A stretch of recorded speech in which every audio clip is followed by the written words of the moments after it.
श्री राम जय जय राम।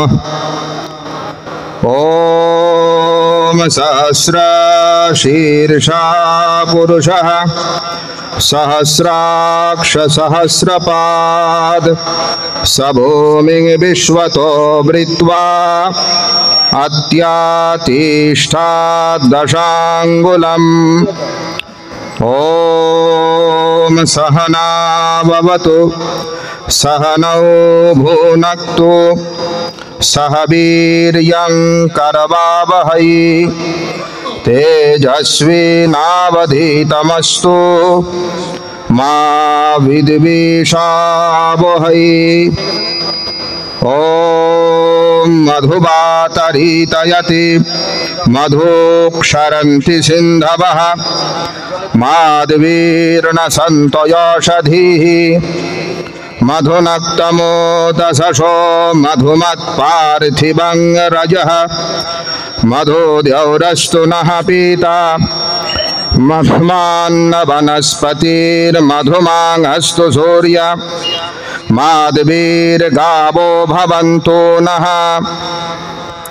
ओम भद्रं कर्णभिः शृणुयाम देवाः भद्रं पश्यमाक्षभिर्यजत्राः स्थिरैरङ्गैस्तुष्टुवांसस्तनुभिः वशेम देवहितं यदायुः।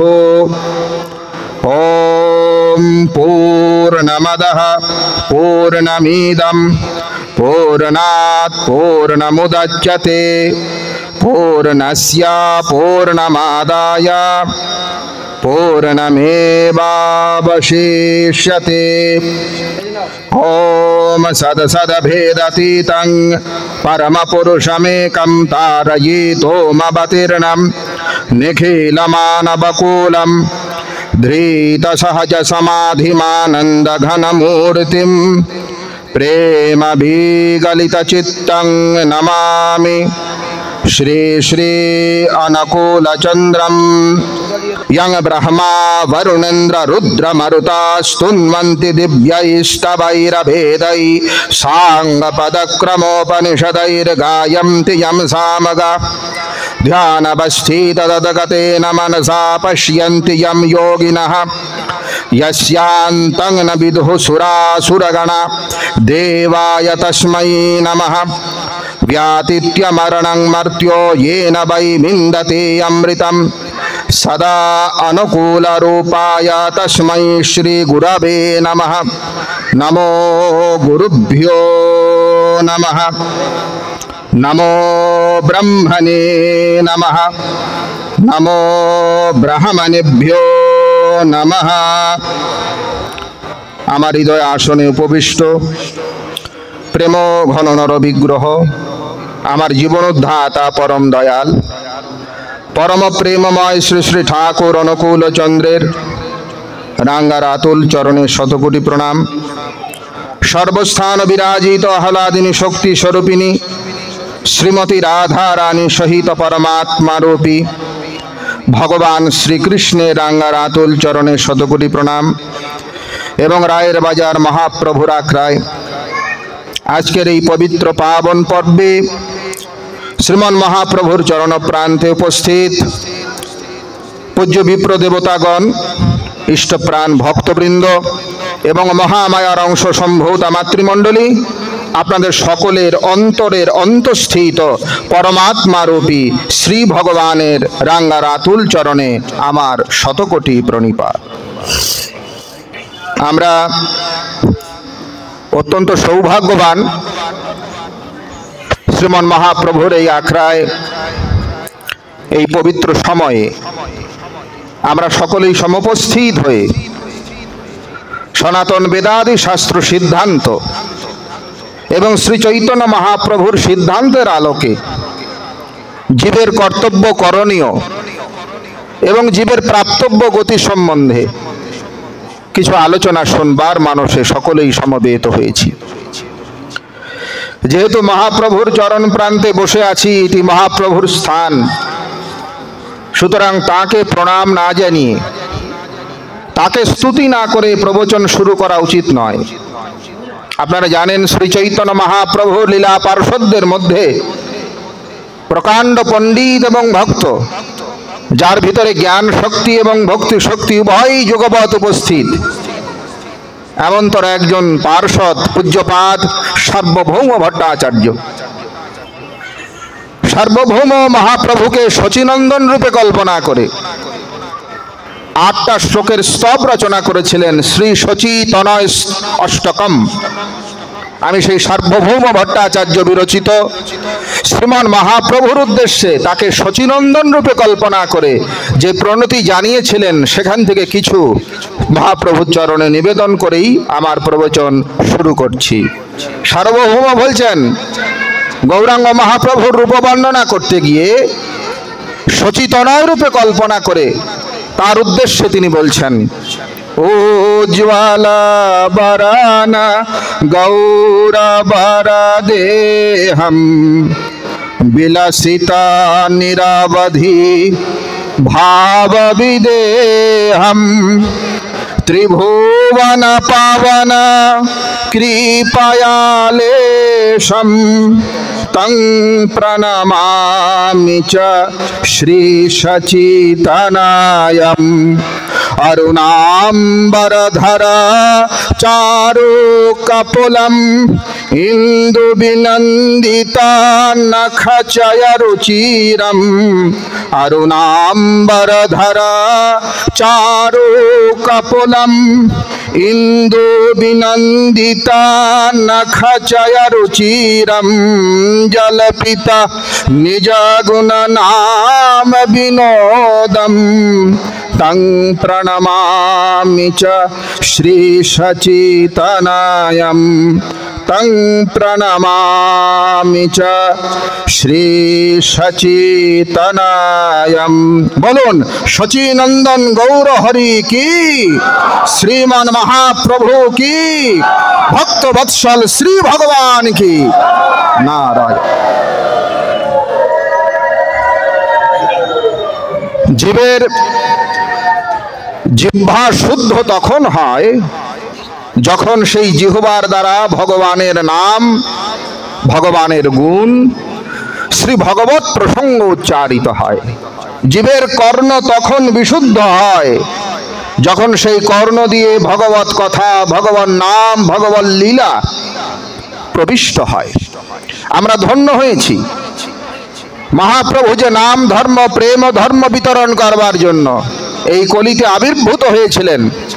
সেই দিব্য ভগবান নাম কীর্তনের মধ্য দিয়ে অগণিত পামর অসংখ্য পাপিষ্ঠ জীবের জিহ্বাকে তিনি শুদ্ধ করেছেন, কর্ণযুগলকে তিনি শুদ্ধ করেছেন। এখনো পর্যন্ত গোটা ভারতবর্ষে নাম সংকীর্তনের যে প্লাবন চলছে সেটা মহাপ্রভুর অবদান। কলিযুগে শ্রী চৈতন্য মহাপ্রভুর আসার পূর্বে ভগবানের অবতার হয়েছিল বুদ্ধাবতার।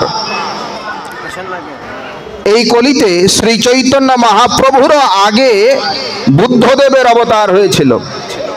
অহিংসা, পরম ধর্ম ইত্যাদি মতবাদ তিনি প্রচার করেছিলেন, কিন্তু বুদ্ধের মতবাদ বেদ বিরোধিতায় রূপ নেয়। বৌদ্ধ ধর্ম একটা বিকৃত স্বরূপে উপস্থাপিত হয়।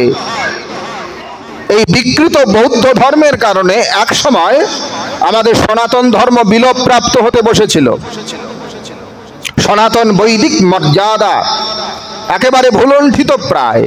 সেই অবস্থায় সনাতন বৈদিক মর্যাদাকে পুনরুদ্ধার করবার জন্য এই কলিযুগে ভগবান শিব অবতার হয়েছিলেন, শিবাবতার শ্রীপাদ শঙ্করাচার্য। তিনি তর্কের মধ্য দিয়ে নাস্তিক বৌদ্ধ মতবাদকে পরাজিত করে পুনরায় সনাতন ধর্মের পতাকাকে উড্ডীন করেছিলেন। শঙ্করাচার্যের ব্রহ্মবাদ, ব্রহ্ম সত্যম জগন মিথ্যা জীব ব্রহ্মৈব নাপরা, এই ব্রহ্মবাদের প্রবল প্রতাপে নাস্তিক বৌদ্ধরা পরাজিত হয়েছিল। পুনরায় বৃহৎ ভূভারতে সনাতন বৈদিক ধর্ম স্থাপিত হয়েছিল। কিন্তু কালক্রমে শঙ্করাচার্যের ব্রহ্মবাদটাও যেন কেমন একটা বিকৃত স্বরূপ হিসাবে আমাদের সামনে প্রতিভাত হলো। কেউ ভগবানের জন্য কান্না করে না, কারো হৃদয়ে ভগবানের জন্য প্রেম নাই, ঈশ্বরের ভক্তি নিয়ে কোনো আলোচনা নাই, কেবল তর্ক বিতর্ক, কে ব্রহ্ম কে জীব, এইসব নিয়ে যখন শুষ্ক হৃদয় মানুষের হয়ে গেল, সেই সময় ভক্তির তত্ত্বকে বোঝাবার জন্য, ভগবানের নামের মহিমাকে প্রতিষ্ঠা করবার জন্য নামাবতার প্রেমাবতার শ্রীমতী রাধা কৃষ্ণের মিলিত তনু শ্রী চৈতন্য মহাপ্রভু আসলেন। তিনি নামের বন্যায় জগৎকে প্লাবিত করে বলছেন, নাম করো। আমরা সৌভাগ্যবান সেই মহাপ্রভুর চরণ প্রান্তে বসে আজকে সামান্য সময়ের জন্য ভাগবত কথা, গীতার কথা, বেদের কথা, উপনিষদের কথাগুলো শোনবার সুযোগ পেয়েছি। ভক্তমণ্ডলী, যা বলছিলাম, জিহ্বা তখনই পবিত্র হয়, কান তখনই পবিত্র হয় যখন সেই জিহ্বার দ্বারা আমরা ভগবান নাম উচ্চারণ করি, সেই কানের দ্বারা আমরা ভগবানের কথা শুনি। এই জন্য আমাদের বৈদিক ঋষিরা প্রাচীনকালে ঈশ্বরের কাছে প্রার্থনা করতেন, দেবগণের কাছে প্রার্থনা করতেন যে আমরা যেন কান দিয়ে অমঙ্গল কিছু না শুনি, আমরা সবসময় যেন আমাদের এই দুই কর্ণ দিয়ে ভদ্র কথা শুনি। চলে যান ঋগ্বেদ সংহিতায়, বৈদিক ঋষিরা কি বলছে? ভদরং কর্ণভিঃ শৃণুয়াম দেবা, ভদরং পশ্যমাক্ষভীর্যায়ত্রা, স্থিরৈরঙ্গৈस्तुष्टुवांसस्तनुभिर्व्यसेम देवहितं यदायुः। ঋগ্বেদ সংহিতার প্রথম মণ্ডলের 89তম সূক্তের 8 নম্বর মন্ত্র। এই একই মন্ত্র সামবেদেও বলা আছে, ভদরং কর্ণভিঃ শৃণুয়াম দেবা, ভদরং পশ্যমাক্ষভীর্যায়ত্রা, স্থিরৈরঙ্গৈस्तुष्टुवांसस्तनुभिर्व्यसेम देवहितं यदायुः। সামবেদ সংহিতার 1874 নম্বর মন্ত্র। কি বলছে ঋষিরা? তারা দেবতার কাছে প্রার্থনা করছেন, ভদ্রং কর্ণভিঃ শৃণুয়াম, হে দেবগণ, আমরা সবসময় যেন আমাদের এই দুই কান দিয়ে ভদ্র কথা শুনি। ভদ্র মানে মঙ্গল কথা শুনি, আমরা যেন কখনো অমঙ্গল কিছু না শুনি। ভদ্রম পশ্যমাক্ষভীর্যায়ত্রাঃ, এই চোখ দিয়ে সব সময় যেন, হে প্রভু, হে দেবগণ, আমরা মঙ্গল জিনিস দর্শন করি। এটা ঋগ্বেদ এবং সামবেদের দুই জায়গায় আছে। আবার অথর্ববেদেও যদি যান, সেখানেও বলছে ভদ্রম শ্লোকম শ্রূয়সাম। অথর্ববেদ সংহিতার 16তম কাণ্ডের 2য় সূক্তের 4র্থ মন্ত্র। একটু মন দিয়ে শুনবেন ভক্তমণ্ডলী। আজকের প্রবচন শাস্ত্রীয় পরম্পরার উপরই হবে। আমার প্রবচন যারা শুনেছেন ইতোমধ্যে, তারা জানেন আমি যতটুকু কথা বলার চেষ্টা করি শ্রুতি স্মৃতি সম্মত বৈদিক ঋষিদের বিধান অনুসারে, আমাদের সনাতন শাস্ত্রে ঋষিরা যা বলেছেন সেগুলোই আমি আপনাদের বলি, সব জায়গায় বলি। এই জন্য মন দিয়ে যদি না শোনেন, তাহলে পরে কোন কথার সঙ্গে কোন কথার কিভাবে সঙ্গতি হলো এটা ঠিক ধরতে পারবেন না। আমি বেশি গল্প দৃষ্টান্তও করতে পারি না, আবার আমার গলায় সুরও নাই যে আপনাদের সঙ্গীত শোনাবো। ভগবত কৃপায়, গুরু কৃপায় বৈদিক শাস্ত্র অধ্যয়ন করে ঋষিরা যা বলেছেন আমি সেগুলোই আপনাদের শোনানোর চেষ্টা করছি। অথর্ববেদ কি বলছে? সুশ্রুতৌ কারণৌ ভদ্রশ্রুতৌ কারণৌ ভদ্রম শ্লোকম শ্রূয়সাম। হে প্রভু, ভদ্রম শ্লোকম, এই কান দিয়ে সব সময় যেন আমরা মঙ্গলময়ের মঙ্গল কথা শুনি, অমঙ্গল যেন কিছু না শুনি। আর মঙ্গল কথা মানেই হলো ভগবানের কথা। মঙ্গলম ভগবান বিষ্ণু, মঙ্গলম গরুড়ধ্বজঃ, মঙ্গলম পুণ্ডরীকাক্ষ, মঙ্গলায় তনোহরি। গরুড় পুরাণ। ভগবানের কথাকেই মঙ্গল কথা বলে। যে কথায় ভগবানের কথা নাই, যে কথায় শাস্ত্রের কথা নাই, যে কথায় কৃষ্ণের কথা নাই, সে কথা বাজে কথা। যে কথায় ঈশ্বরের আলাপন নাই, অধ্যাত্ম চর্চা নাই, ব্রহ্মতত্ত্ব নাই, সেটা বাজে কথা। আমাদের জিহ্বাকে বেশিরভাগ এই বাজে কথার জন্যই আমরা ব্যবহার করি। আর প্রতিদিন যত কিছু শুনি এই কান দিয়ে, তার বেশিরভাগই ঈশ্বর বিমুখী কথা। ভাগবত মহাপুরাণের প্রথম স্কন্ধ খুললেই দেখতে পারবেন, পরীক্ষিত প্রশ্ন করছেন সুখদেব গোস্বামীকে, মানুষের শ্রোতব্য কি, কি শোনা উচিত, কীর্তিতব্য কি, কি বলা উচিত, ভজনীয় তত্ত্বই বা কি, আর আসন্ন ম্রিয়মান মানুষের কর্তব্য কি। ভাগবতের প্রথম স্কন্ধ। এর উত্তরে সুখদেব বলছেন, শোনা পরীক্ষিত, যদি তুমি অভয় চাও, যদি এই সংসার বন্ধন থেকে তুমি মুক্ত হতে চাও, তাহলে ত্রিবিধ কর্ম তোমার সাধন। তস্মাদ ভারত সর্বাত্মা ভগবান ঈশ্বর হরিঃ শ্রোতব্যা কীর্তিতব্যশ্চ স্মর্তব্যশ্চিচ্ছতা ভয়ম। ভাগবত মহাপুরাণের দ্বিতীয় স্কন্ধের প্রথম অধ্যায়ের পঞ্চম শ্লোক। সুখদেব বলছেন, তিনটা কাজ করবে যদি অভয় চাও, যদি কল্যাণ চাও। তস্মাদ ভারত সর্বাত্মা, কি করবে? শ্রোতব্যঃ, প্রথমে শুনবে। কি শুনবে? ভগবানের কথা শুনবে। কীর্তিতব্যশ্চ, বেশি বেশি বলবে। কি বলবে? ঈশ্বরের কথা বলবে। আর স্মর্তব্যঃ, সবসময় চিন্তা করবে। কি চিন্তা করবে? বলছে ভগবানের কথা চিন্তা করবে। চিচ্ছতা ভয়ম, যদি অভয় চাও, যদি কল্যাণ চাও, সংসার বন্ধন থেকে মুক্ত হতে চাও, এই ত্রিবিধ তোমার সাধন। ভাগবত। আবার ভাগবত বলছে, তস্মাৎ সর্বাত্মনা রাজন হরিঃ সর্বত্র সর্বতঃ শ্রোতব্যা কীর্তিতব্যশ্চ স্মর্তব্য ভগবান নাম। ভাগবত মহাপুরাণের দ্বিতীয় স্কন্ধের দ্বিতীয় অধ্যায়ের 36 নম্বর শ্লোক। তিন ধরনের কাজ করবে, শুনবে ভগবানের কথা, বলবে ভগবানের কথা, আর চিন্তা করবে ভগবানের কথা। আবার ভাগবত মহাপুরাণে বলছে, শ্রবণম কীর্তনম ধ্যানং হরেরদ্ভুত কর্মণঃ। 11তম স্কন্ধের তৃতীয় অধ্যায়ের 27 নম্বর শ্লোক ভাগবত। আবার ভাগবত বলছে, শ্রবণম কীর্তনং চাস্য স্মরণম মহতাম গতি। 7ম স্কন্ধের 11তম অধ্যায়ের 11 নম্বর শ্লোক। বারবার করে ভাগবত পুরাণ বলছে, বারবার করে ভাগবত পুরাণ সাবধান করছে, যদি অভয় চাও, মঙ্গল চাও, তো বেশি বেশি করে ভগবানের কথা বলো, বেশি বেশি করে ভাগবত কথা শোনো, আর ভগবানের চিন্তন সব সময় করো। আমাদের সনাতন ধর্মে বেদান্ত সূত্র বলে একখানা শাস্ত্র আছে, বেদান্ত দর্শন যাকে বলা হয়। সেই বেদান্ত দর্শনেও বলছেন, আবৃত্তি রসকৃত উপদেশাৎ, 4র্থ অধ্যায়ের প্রথম পাদের প্রথম সূত্র। আবৃত্তি রসকৃত উপদেশাৎ, বারবার করে ঈশ্বরের কথা তোমার শোনা উচিত। সুতরাং যে সময়টি আমরা পেয়েছি, খুব বেশি সময় নয়, একটু মন দিয়ে আমরা ঈশ্বরের কথা শোনার চেষ্টা করি। মহাপ্রভু শ্রী চৈতন্যদেবের লিখিত কোনো পুস্তক, তার সহস্ত রচিত কোনো পুস্তক বর্তমানে উপলব্ধ হয় না, পাওয়া যায় না।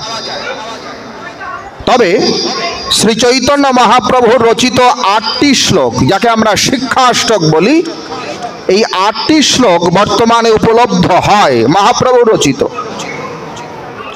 এই শিক্ষাষ্টকের মধ্য দিয়ে শ্রী চৈতন্য মহাপ্রভু জীবের কর্তব্য কি সেটাও বলেছেন, এবং কিভাবে সেই কর্তব্যকে নিরূপণ করে তার অনুশীলন করতে হয় তাও বলেছেন।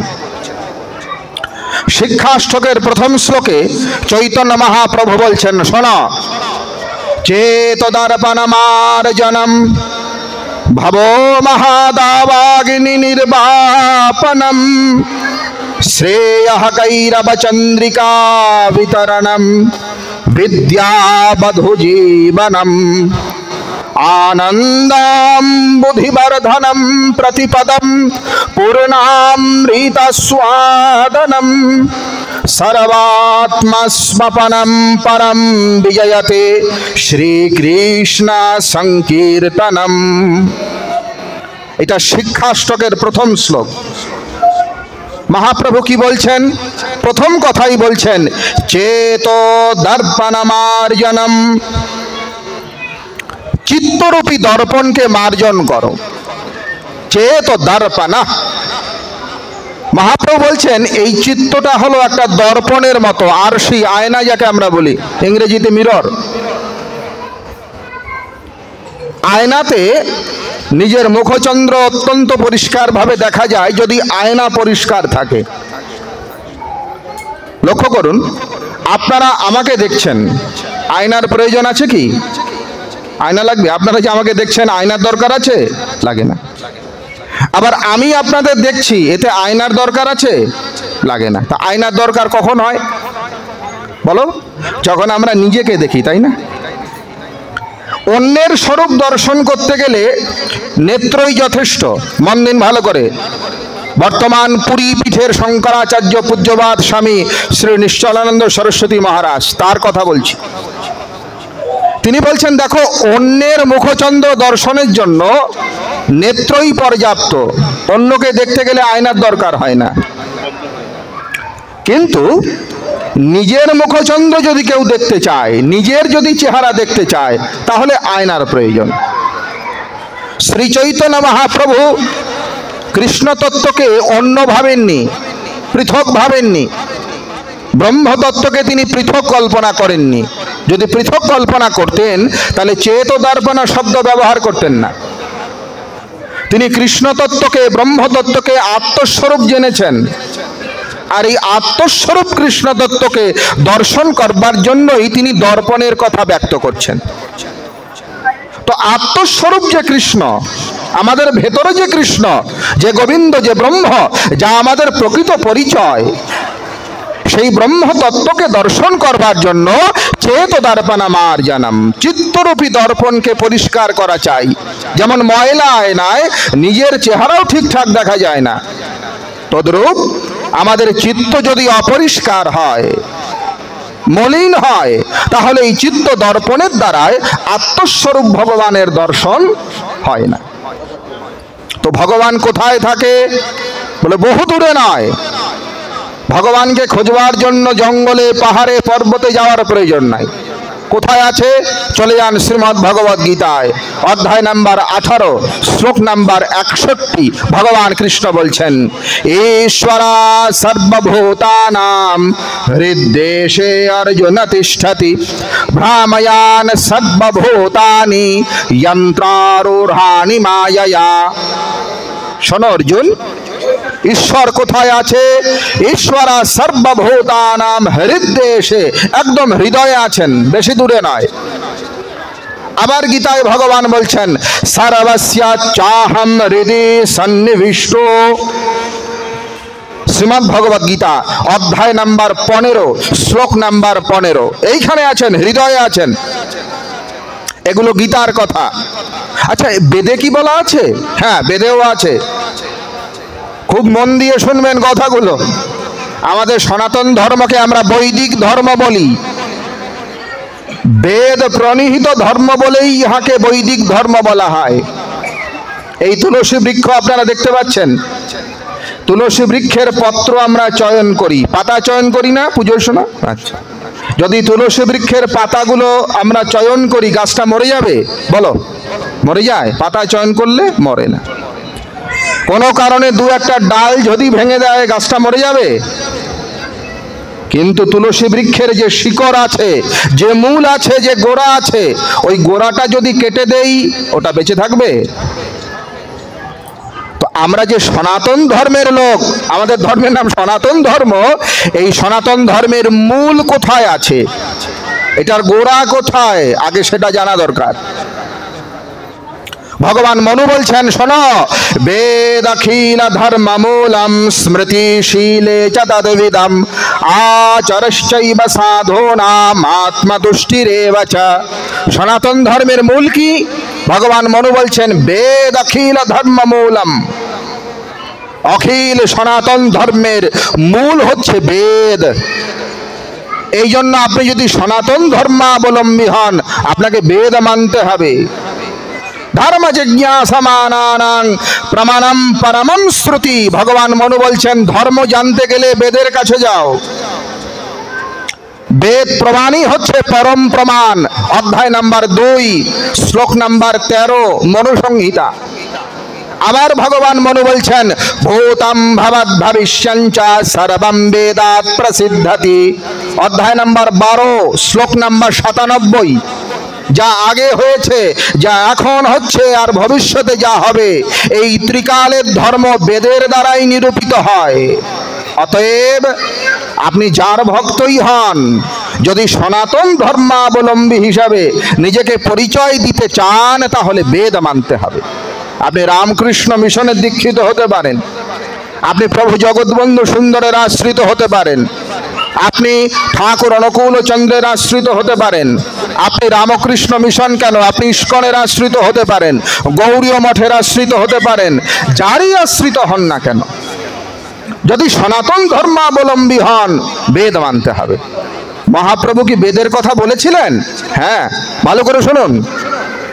আমাদের সমাজে একটা ভুল ধারণা হলো যে কলিযুগে মহাপ্রভু চৈতন্যদেব এসে ওই সব বেদ ফেদ যা ছিল ওগুলো সব বলেছে, এগুলো কলিতে আর লাগবে না, এরকম আমাদের মতো পাঠক বক্তব্য রাখেন যে ওই বেদ টেদ ওগুলো সব সত্য যুগে ছিল বাবা, কলিতে মহাপ্রভু এসেছেন, তিনি বলেছেন যে না, ওই বেদ টেদ ওইসব আর এত নিয়ম কলিতে লাগে না।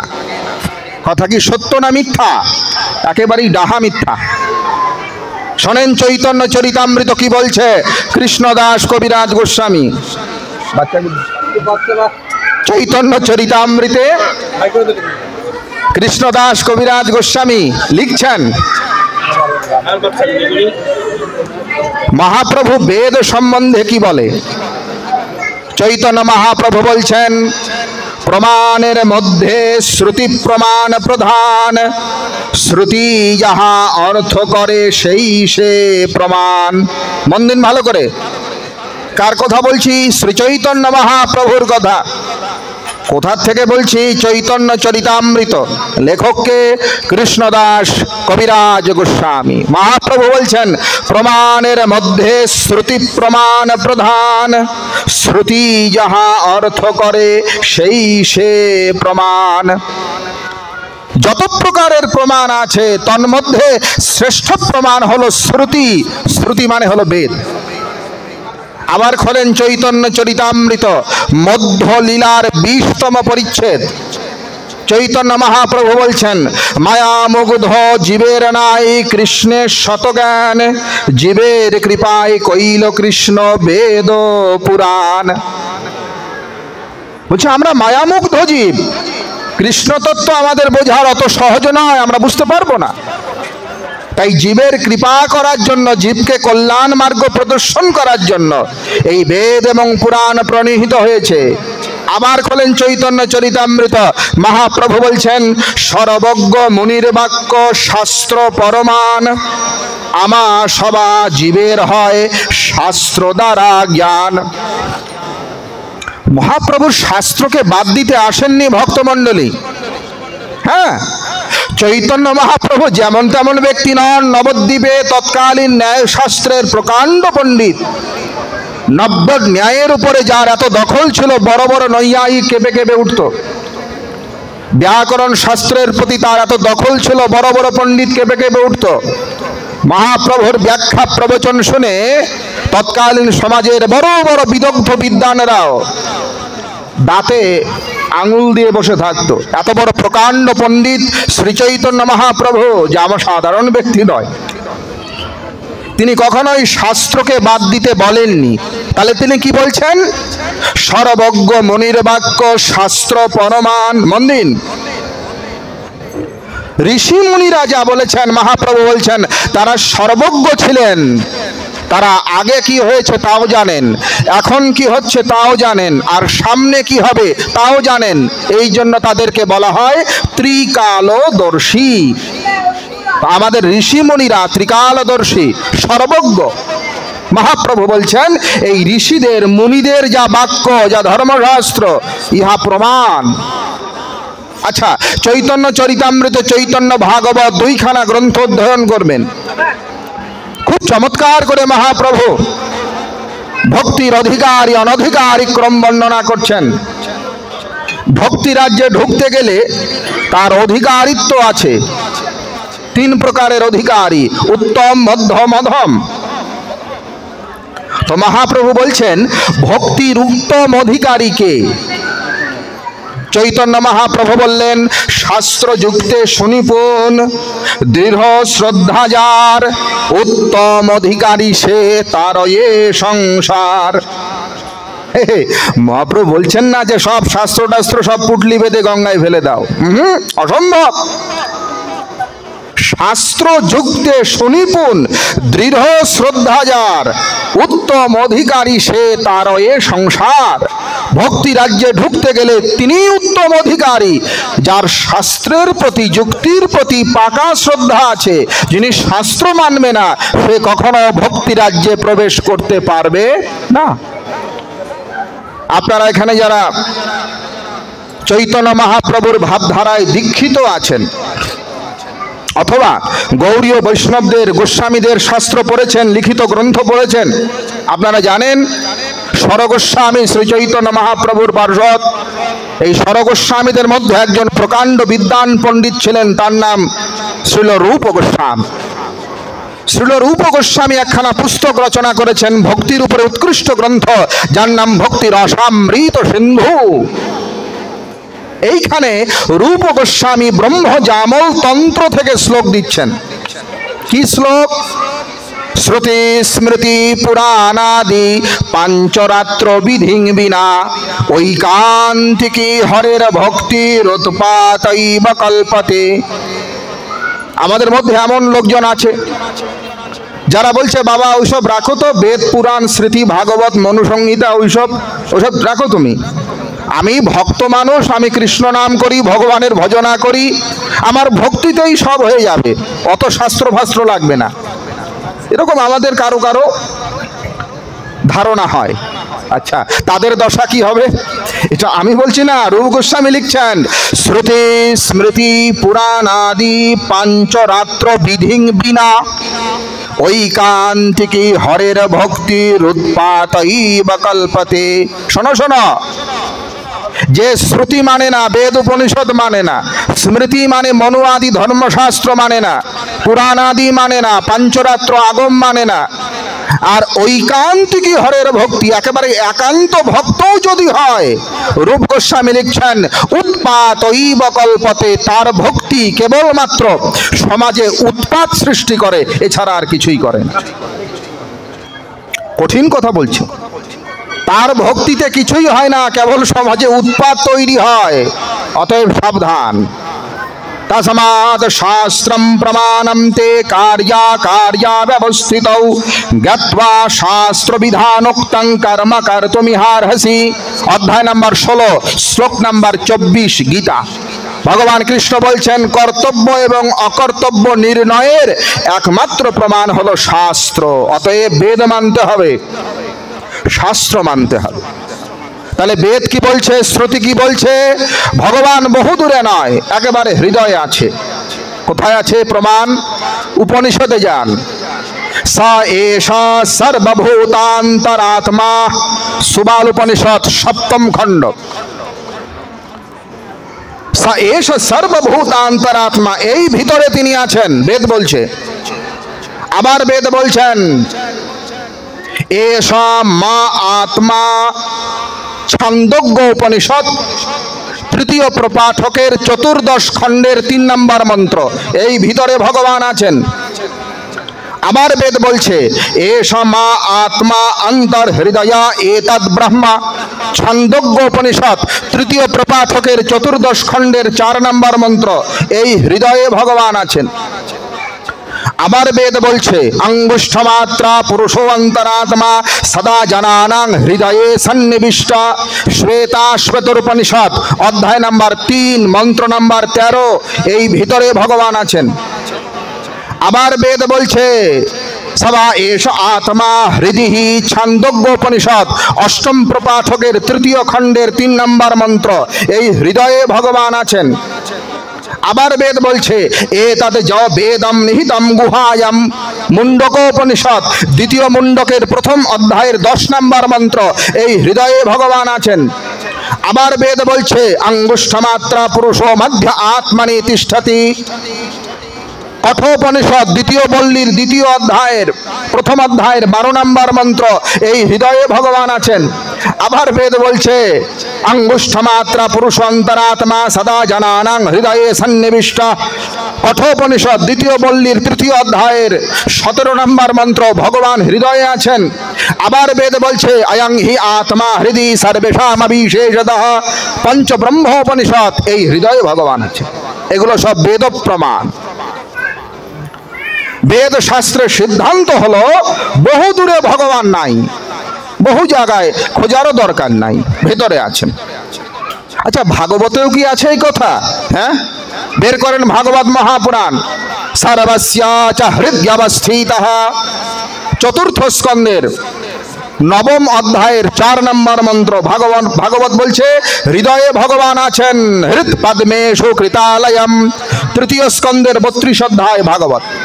সুতরাং গীতা নেন, ভাগবত নেন, উপনিষদ নেন, সব জায়গায় বলা আছে ভগবান ভিতরে আছে। তাহলে ভিতরে ভগবান যদি থাকেন, কই সেই ভগবানের তো কোনোদিন আমি আওয়াজ শুনি নাই, সেই ভগবানের তো কোনোদিন দর্শনও হলো না, সেই ভগবানকে তো আমি স্পর্শও করতে পারি না, কই তার তো কোনো অনুভূতি হয় না। যেমন দেখুন আমাদের মুখের ভেতরে দাঁত আছে, আছে না? দেখুন তো মুখের ভেতরে দাঁত, তা মুখের ভেতরে যে দাঁতটা আছে এটা তো আমরা স্পর্শও করতে পারি, অনুভূতও করতে পারি, বোঝা যায় আছে।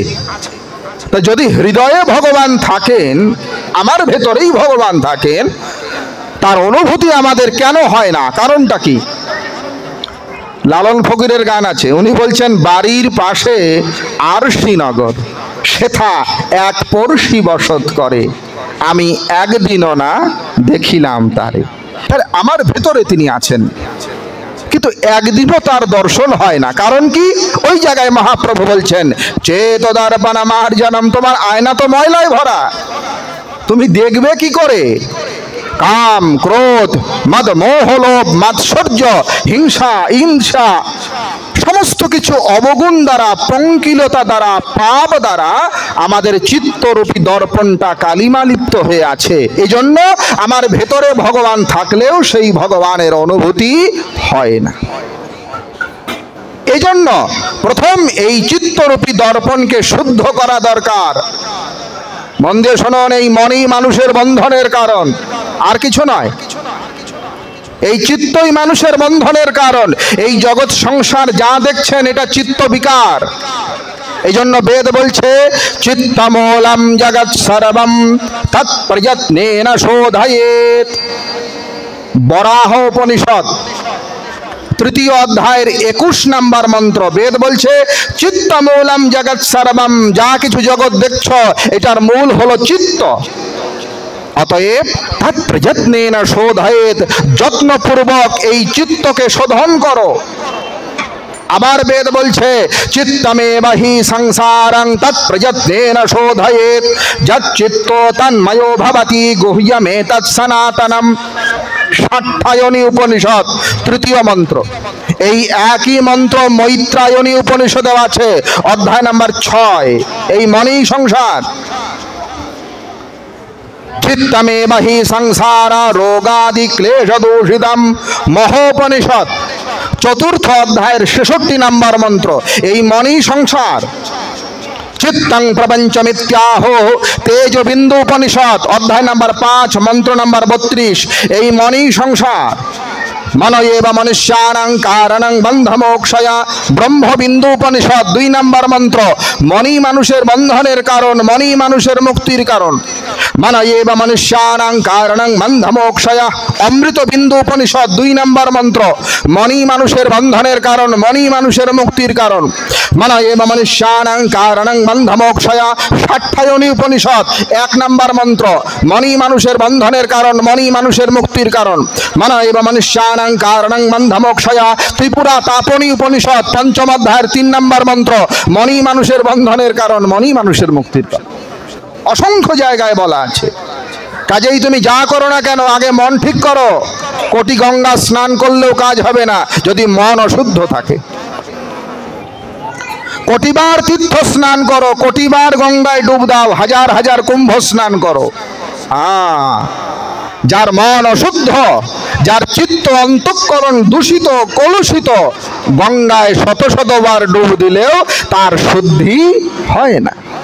কোথায় লেখা আছে এই কথা? জাবাল দর্শন উপনিষদ, বেদে বলা আছে, চিত্তমন্তর্গতম পাপম তীর্থ স্নানৈন শুদ্ধতি শতোষয়পি জলৈর্ধৌর্তম সুরাভাণ্ডমিমাশুচি। জাবাল দর্শন উপনিষদ বলছে মনের ভেতর যদি ময়লা ভরা থাকে তাহলে ওই তীর্থ স্নানৈন শুদ্ধতি, কুম্ভমেলায় ডুব দিলে কাজ হবে না, গঙ্গায় ডুব দিলেও কাজ হবে না। শতোষয়পি, শত শতবার ডুব দাও, জলৈর্ধৌর্তম, বারবার জল দ্বারা ধৌত করো, কিন্তু মন যদি অশুদ্ধ থাকে তো সুরাভাণ্ডমিমাশুচি, যেমন মদের ভাণ্ড। এই মা, মনে করো এই একটা বোতলে সুরা ভরা আছে, মদ ভরা আছে বোতলে, তো বোতলের মুখটা তুমি ভালো করে টাইট করে লাগালে, বোতলের মুখ, বোতলের ভেতর কি আছে? সুরা আছে। এইবার ওই মুখবন্ধ বোতল যার ভেতরে মদ আছে, সেই বোতলটা নিয়ে যদি গঙ্গায় 3 বার ডুব দাও, আবার তোলো, 3 বার ডুব দাও, আবার তোলো, আবার 3 বার ডুব দাও, তোলো, মদ পবিত্র থাকবে না অপবিত্র থাকবে? মদ মদি, তুমি তো ঢাকনাই খোলো নাই, কি করে পবিত্র হবে? এজন্য যার হৃদয়টা অপরিষ্কার আছে, কামনার দ্বারা বদ্ধ হয়ে আছে, হাজার হাজার বার ডুব দিলেও সে অশুচি থেকে যায়। যেমন সুরাভাণ্ড সদা শুচি, যার হৃদয়টা অপবিত্র হয়ে গিয়েছে, মানুষকে যে ভালোবাসতে পারে না, যে মানুষের কল্যাণ চিন্তা করতে পারে না, কোটিবার তীর্থ স্নানেও তার শুদ্ধি হবে না। এই কারণে মহাপ্রভু বলছেন চেহেত দর্পণমার জনম, পরিষ্কার করো কিসের দ্বারায়? ভব মহাদাবাগ্নি নির্বাপনম শ্রেয়ঃ কৈরব চন্দ্রিকা বিতরণম বিদ্যা বধু জীবনম আনন্দম বুদ্ধিবর্ধনম প্রতিপদম পূর্ণামৃতাস্বাদনম শ্রেয়ঃ কৈরব চন্দ্রিকা বিতরণম বিদ্যা বধু জীবনম আনন্দম বুদ্ধিবর্ধনম প্রতিপদম পূর্ণামৃতাস্বাদনম সর্বাত্ম স্বপনম পরম বিজয়তে শ্রীকৃষ্ণ সংকীর্তনম। ভগবান নাম কীর্তন, ভগবান নাম উচ্চারণ, এই নাম আশ্রয় যদি কেউ করতে পারে, ভগবান নাম উচ্চারণের মধ্য দিয়ে, ভগবান নামের অবলম্বনের মধ্য দিয়েই হৃদয়ের চিত্ত বৃত্তি পরিষ্কার হয়, চিত্তরূপী দর্পণ পরিষ্কার হয়। আর শ্রী ভগবানের নাম উচ্চারণ করতে করতে যার ভাব হয়, যার প্রেমাস্ত্র নির্গত হয়, এই প্রেমাস্ত্রের প্রবাহে তার হৃদয়ের মলিনতা দূর হয়, আর স্বচ্ছ হৃদয়ে স্বচ্ছ চিত্ত অন্তঃকরণে শ্রী ভগবানের মুখচন্দ্র দর্শন। এজন্য নাম আশ্রয় করো। নামের বহু মহিমা আছে, কলিযুগে নামের বিশেষ মহিমা, অন্যান্য যুগেও নামের কথা আছে, কিন্তু বিশেষত এই কলিযুগে নামের মহিমা। ভাগবত পুরাণ খোলেন, সেখানে বলছে কালের দোষ নিধে রাজন अस्ति एको महाद गुणः कीर्तनादेव कृष्णस्य मुक्त संग परम व्रजेत कृते यध्यायतो विष्णु त्रेतायां यजतो मखै द्वापरे परिचर्यायां कलौ तद हरि कीर्तनात्। भागवत महापुराणेर 12तम स्कंदेर 3य अध्याय श्लोक नम्बर 50 এবং 51 কি বলে? কালের দোষ নিধে রাজন, কলি দোষের আকর, নিধি মানে সমুদ্র। কলির মানুষের কোনো তপস্যা নাই, কলিযুগের অধিকাংশ মানুষ ধর্ম বিমুখী, যাও কিছু কিছু ধর্ম করে, ধর্মাভাস, প্রকৃত ধর্ম নয়। সুতরাং দোষের আকর এই কলিযুগ। কিন্তু अस्ति एको महान गुणः, কলির একটাই মাত্র মহান গুণ আছে। কি গুণ? বলে কীর্তনাদেব কৃষ্ণস্য মুক্ত সংগঃ পরম ব্রজেত। কলিযুগে কিছু পারো আর না পারো, যদি ভগবান নাম কীর্তন করতে পারো তাহলে অবশ্যই কলির দোষ থেকে তুমি মুক্ত হয়ে যাও। कृते यध्यायतो विष्णु त्रेतायां यजतो मखैः द्वापरे परिचर्यायां कलौ तदहरि कीर्तनात्। সত্য যুগে শ্রী ভগবানকে ধ্যান করলে যা পাওয়া যেত, বলে ত্রেতায় সেটা যজ্ঞ করলে পাওয়া যেত। আর ত্রেতায় যজ্ঞ করলে যা পাওয়া যেত, দাপরে পূজা করলে তা পাওয়া যেত। আর দাপরে পূজা করলে যা পাওয়া যেত, কলিতে কেবল হরি কীর্তন করলেই তা পাওয়া যায়। আবার বিষ্ণু পুরাণেও যান, সেখানেও বলা আছে ধ্যায়ন কৃতে যজন যজ্ঞৈস্ত্রেতায়াং দ্বাপরে অর্চয়ন যদাপ্নোতি তদাপ্নোতি। বিষ্ণু পুরাণের 6ষ্ঠ অংশের 2য় অধ্যায়ের 17 নম্বর শ্লোক। ধ্যান করলে সত্যযুগে যা পাওয়া যায়, ত্রেতায় যজ্ঞ করলে তা পাওয়া যেত, দাপরে পূজা করলে তা পাওয়া যেত, কলিতে নাম করলেই হয়। আপনারা অবাক হয়ে যাবেন, ভাগবত পুরাণের সর্বশেষ শ্লোক, একদম লাস্ট, সেইখানেও নাম কীর্তনের কথা আছে। নাম সংকীর্তনম যস্যা সর্ব পাপ প্রণাশনম প্রণাম দুঃখ শমনস্তম নমামি হরিম পরম। এটা ভাগবতের শেষ শ্লোক। নাম করো। আবার বৃহৎ নারদীয় পুরাণেও বলছে হরের নামৈবা নামৈবা নামৈবা মম জীবনম কলৌ নাস্ত্যেব নাস্ত্যেব নাস্ত্যেব গতিরন্যথা। অধ্যায় নাম্বার 38, শ্লোক নাম্বার 126, বৃহৎ নারদীয় পুরাণ। নাম করো। সাংকেত্যম পরিহাস্যম বা স্তোভম হেলনমেব বা বৈকুণ্ঠ নাম গ্রহণমশেষাগহরম বিধু। যেমন তেমন হয়ে হোক, নামে রুচি রাখো। নামে অশেষ শক্তি আছে। নাম করলে অশেষ পাপ রাশি দূরীভূত হয়, অতএব নাম করো। আচ্ছা, বেদেও কি নামের কথা আছে? আপনি তো খালি ভাগবতের কথা বলছেন। এসব পুরাণের কথা আমরা মানি না। দেখবেন আমাদের সমাজে কিছু সম্প্রদায়, এনারা বলবেন যে আমরা ওই সব পুরাণ ওগুলো আমরা মানি না। তো তোমরা কি মানো বলছো? আমরা শুধু বেদের কথা মানবো, আর কিচ্ছু মানবো না। আচ্ছা, তো বেদেও নামের কথা আছে। আমি একটা কথা আপনাদের বারবার করে বলছি, সনাতন ধর্মের কোন ধর্মকৃত্যকে যদি আপনি আবশ্যিক হিসাবে প্রমাণ করতে চান, আপনাকে বেদের প্রমাণ দিতে হবে। কেননা বেদ প্রাণিহিত ধর্ম হিয়া ধর্মস্তদ বিপর্যয়া বেদ নারায়ণ সাক্ষাৎ স্বয়ম্ভূরিতি সুশ্রমা। যাহা বেদ প্রণিহিত তাহাই ধর্ম, আর যাহা বেদ বিপরীত তাহাকে অধর্ম বলে। তো এই যে ভাগবতে নামের কথা আছে, নারদীয় পুরাণে নামের কথা আছে, চৈতন্যদেব নামের কথা বলছেন, বেদেও কি নামের কথা আছে? হ্যাঁ, শোনেন, 4 বেদেই নামের কথা আছে। প্রথম ঋগ্বেদ বের করেন, সেখানেও বলছে নাম করো অমৃতানাম মনামহে চারু দেবস্য নাম। ঋগ্বেদ সংহিতার 24 প্রথম মণ্ডলের 24তম সূক্তের প্রথম মন্ত্র, নাম করো অমৃতানাম মনামহে চারু দেবস্য নাম। আমার ঋগ্বেদ বলছে আস জানন্ত নাম চিদ বিভক্তন মহস্তে বিষ্ণু সোমতিম ভজামহে। ঋগ্বেদ সংহিতার প্রথম মণ্ডলের 156তম সূক্তের 3 নম্বর মন্ত্র, নাম করো। আচ্ছা, যজুর্বেদে যান, সেখানেও বলছে রুদ্রাং যত্তে কৃবি পরম নাম তস্মিন হতম। শুক্ল যজুর্বেদ সংহিতার 10ম অধ্যায়ের 20 নম্বর মন্ত্র, নাম করো। সামবেদেও বলা আছে সদা তে নাম স্বয়শো বিভক্সি। সামবেদ সংহিতা 1799 নম্বর মন্ত্র, নাম করো। অথর্ববেদেও বলা আছে নামানিতে শতক্রতঃ।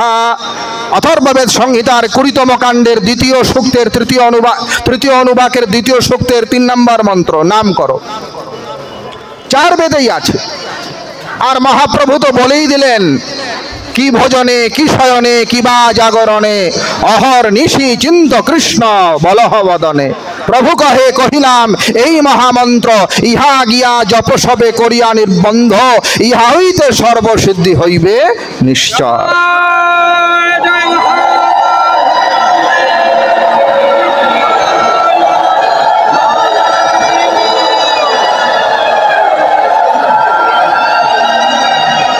দেখুন, কেবল শ্রী চৈতন্য মহাপ্রভু নয়, চৈতন্য মহাপ্রভুর পরে যারা এসেছেন আমাদের এই বঙ্গে, বিশেষ করে সমস্ত মহাপুরুষের জীবনী পড়বেন, সমস্ত মহাপুরুষের জীবনী প্রত্যেকেই নামের প্রতি গুরুত্ব আরোপ করেছেন। খবরদার, কোনো মহাপুরুষকে নিন্দা করবেন না। বর্তমান সনাতন সমাজ ব্যবস্থায় গুরু নিন্দা অত্যন্ত ব্যাপক, অত্যন্ত তীব্র আকার ধারণ করেছে।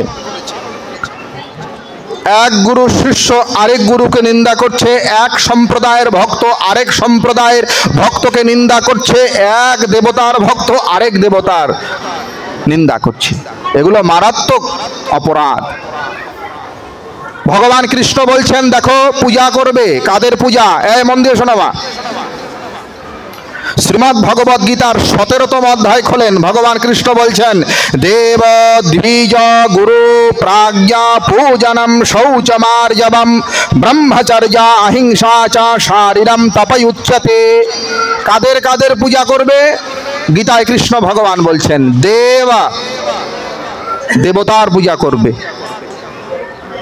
দেবতার পূজা বাদ দিয়ে ভগবানের পূজা হয় না, অসম্ভব কথা, করতেই পারবে না কেউ। দেবতার পূজাকে নিয়েই কৃষ্ণ পূজা করতে হবে। কেউ যদি ভাবেন যে দেব দেবতার পূজা অর্চনা পরিত্যাগ পূর্বক কেবলমাত্র কৃষ্ণ পূজা করব, হবে না। কেন হবে না? একটা দৃষ্টান্ত আপনাদের শোনাই। আমি কৃষ্ণ পূজা করতে যাব, প্রথমে আমাকে জল শুদ্ধি করতে হবে, হবে না? এখন জল শুদ্ধির মন্ত্র কি? গঙ্গে চা যমুনে চৈবা গোদাবরী সরস্বতী নর্মদে সিন্ধু কাবেরী জলয়স্মিন সন্নিধিম কুরু। আমি যত বড় গোসাই হই না কেন, এটাই বলতে হবে। গঙ্গে চ যমুনে চৈবা গোদাবরী, সমস্ত নাম যা বলছি, সরস্বতী কাবেরী, এগুলো সব দেবী। তাহলে কৃষ্ণ পূজা করতে গিয়ে যখন জলশুদ্ধি করতে বসেছি, প্রথমেই তো দেবদেবীকে ডাকছি। আচ্ছা, আরো একটু সামনে এগোই, এবার আসন শুদ্ধি করব। মন্ত্র কি? আসন মন্ত্রস্য মেরু পৃষ্ঠ ঋষি সুতলম ছন্দা কুর্ম দেবতা। এখানেও দেবতা আছে। আচ্ছা, যে কোনো আমরা ধর্মপুস্তক পড়ি, আপনার এখানে পণ্ডিত মানুষ আছেন, ভাগবত পড়েন, গীতা পড়েন, বিষ্ণু পুরাণ পড়েন, প্রথমেই একটা মঙ্গলাচরণের শ্লোক আছে, আপনারা প্রত্যেকেই জানেন, নারায়ণং নমস্কৃত্য নরং চৈব নরোত্তমং দেবীং সরস্বতীং ব্যাসং ততো জয়ো মুদীরয়েৎ। বলি না আমরা? এখানে কি বলছি? দেবীং সরস্বতীং। আগে সরস্বতীর বন্দনা করব। যখন কৃষ্ণ জন্ম নিল দৈবকীর উদরে, মথুরায় দেবগণ পুষ্পবৃষ্টি। তা দেবদেবতা ছাড়া হবে কি করে? ভগবান গীতাতে বলছেন, ইষ্টান ভোগান হি বদেবা দস্যন্তে যজ্ঞ ভাবিতা তৈর দত্তান প্রদয়ে ভজ ভুংতে স্তেন এবসা। যারা দেবতার দেওয়া বস্তু দেবতাকে নিবেদন না করিয়া খায়, তারা চোর, তারা চুরি করে। অধ্যায় নাম্বার 3 শ্লোক নাম্বার 12 গীতা। আবার ভগবান বলছেন, যজন্তে সাত্বিকা দেবান যক্ষ রক্ষাংসি রাজসা ভূত প্রেত গণাংশ্চান্যে যজন্তে তামসা জানা।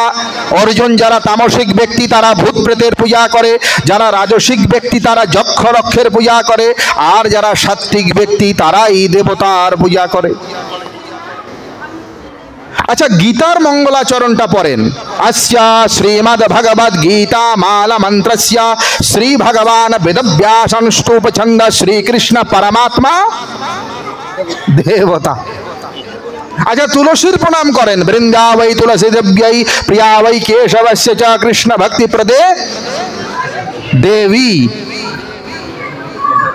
अच्छा, आरती करार समय काके निচ্ছি বলো তো মা? আরতি করার সময় অগ্নি দেব। আরতি কি দিয়ে হবে? প্রদীপ জ্বালাবো না? ওখানে কাকে প্রকট করব? কাকে? অগ্নিদেব। আচ্ছা, যে ধূপটা জ্বলছে, এই ধূপের সুগন্ধ আপনাদের নাকে যাচ্ছে কিসের মাধ্যমে বলো? পবন দেব। পবন দেব না হলে হবে? সুতরাং দেব দেবতার পূজাকে বাতিল করা উচিত নয়। হ্যাঁ, গীতায় ভগবান বললেন, যারা দেবগণের পূজা করেন তারা দেবলোকে যায়, যারা পিতৃগণের অর্চনা করেন তারা পিতৃলোকে যায়, যারা আমার পূজা করেন তারা আমাকেই। এটার মানে কি? এটার মানে এটা নয় যে দেবতার পূজা বাদ দাও। খুব মন দিয়ে শুনবেন কথাগুলো। ধর্মের নামে অধর্ম চলবে কলিযুগে, স্বাভাবিক, কিন্তু তন্মধ্য থেকেও বিচার বিশ্লেষণ করে ধর্ম করতে হবে। এই কথা বক্তাকে কৃষ্ণ, এই কথার শ্রোতাকে অর্জুন। এই কথা কে বলেছে? ভগবান কৃষ্ণ। আর এই কথা শুনেছে কে? অর্জুন। যদি এই কথার অর্থ এই হইতো যে দেবতার পূজা করা চলিবে না, তাহলে গীতা শুরু করার আগেই কৃষ্ণ ভগবান কেন বললেন শুচির ভূত্বা মহাবাহ সংগ্রামাভিমুখে স্থিতঃ পরাজয়ায় শত্রুনাং দুর্গাস্ত্রত্যমুদীরয়। হে অর্জুন, যদি এই কুরুক্ষেত্র যুদ্ধে তুমি জয়লাভ করতে যাও, সর্বপ্রথম স্নান করিয়া আগে দুর্গা দেবীর বন্দনা করো। মহাভারতের ভীষ্ম পর্বের 23 অধ্যায়ের 2 শ্লোক। আবার ভগবান কৃষ্ণচন্দ্রের ভজনার পঞ্চভাব আছে, 5 ভাবে কৃষ্ণের ভজনা হয়। প্রথম ভাব হলো দাস্য ভাব, দ্বিতীয় হলো সখ্য ভাব, তারপরে শান্ত ভাব, তারপরে বাৎসল্য ভাব, তারপরে মধুর ভাব। দাস্য ভাব মানে দাস আর প্রভুর ভাব, এইভাবে ভজনা করেছে হনুমান। শান্ত ভাব মানে ধ্যান যোগে ভগবানের ভজনা, এটা ঋষি মুনিরা করেছে পরমাত্মার। সখ্য ভাব মানে ভগবানের সঙ্গে মিত্রতা, শ্রীদাম সুদাম আদি করেছে ভগবানের ভজনা। বাৎসল্য ভাব মানে ভগবানকে পুত্র রূপে কল্পনা, যশোদা, বসুদেব, নন্দ মহারাজ এরা করেছে।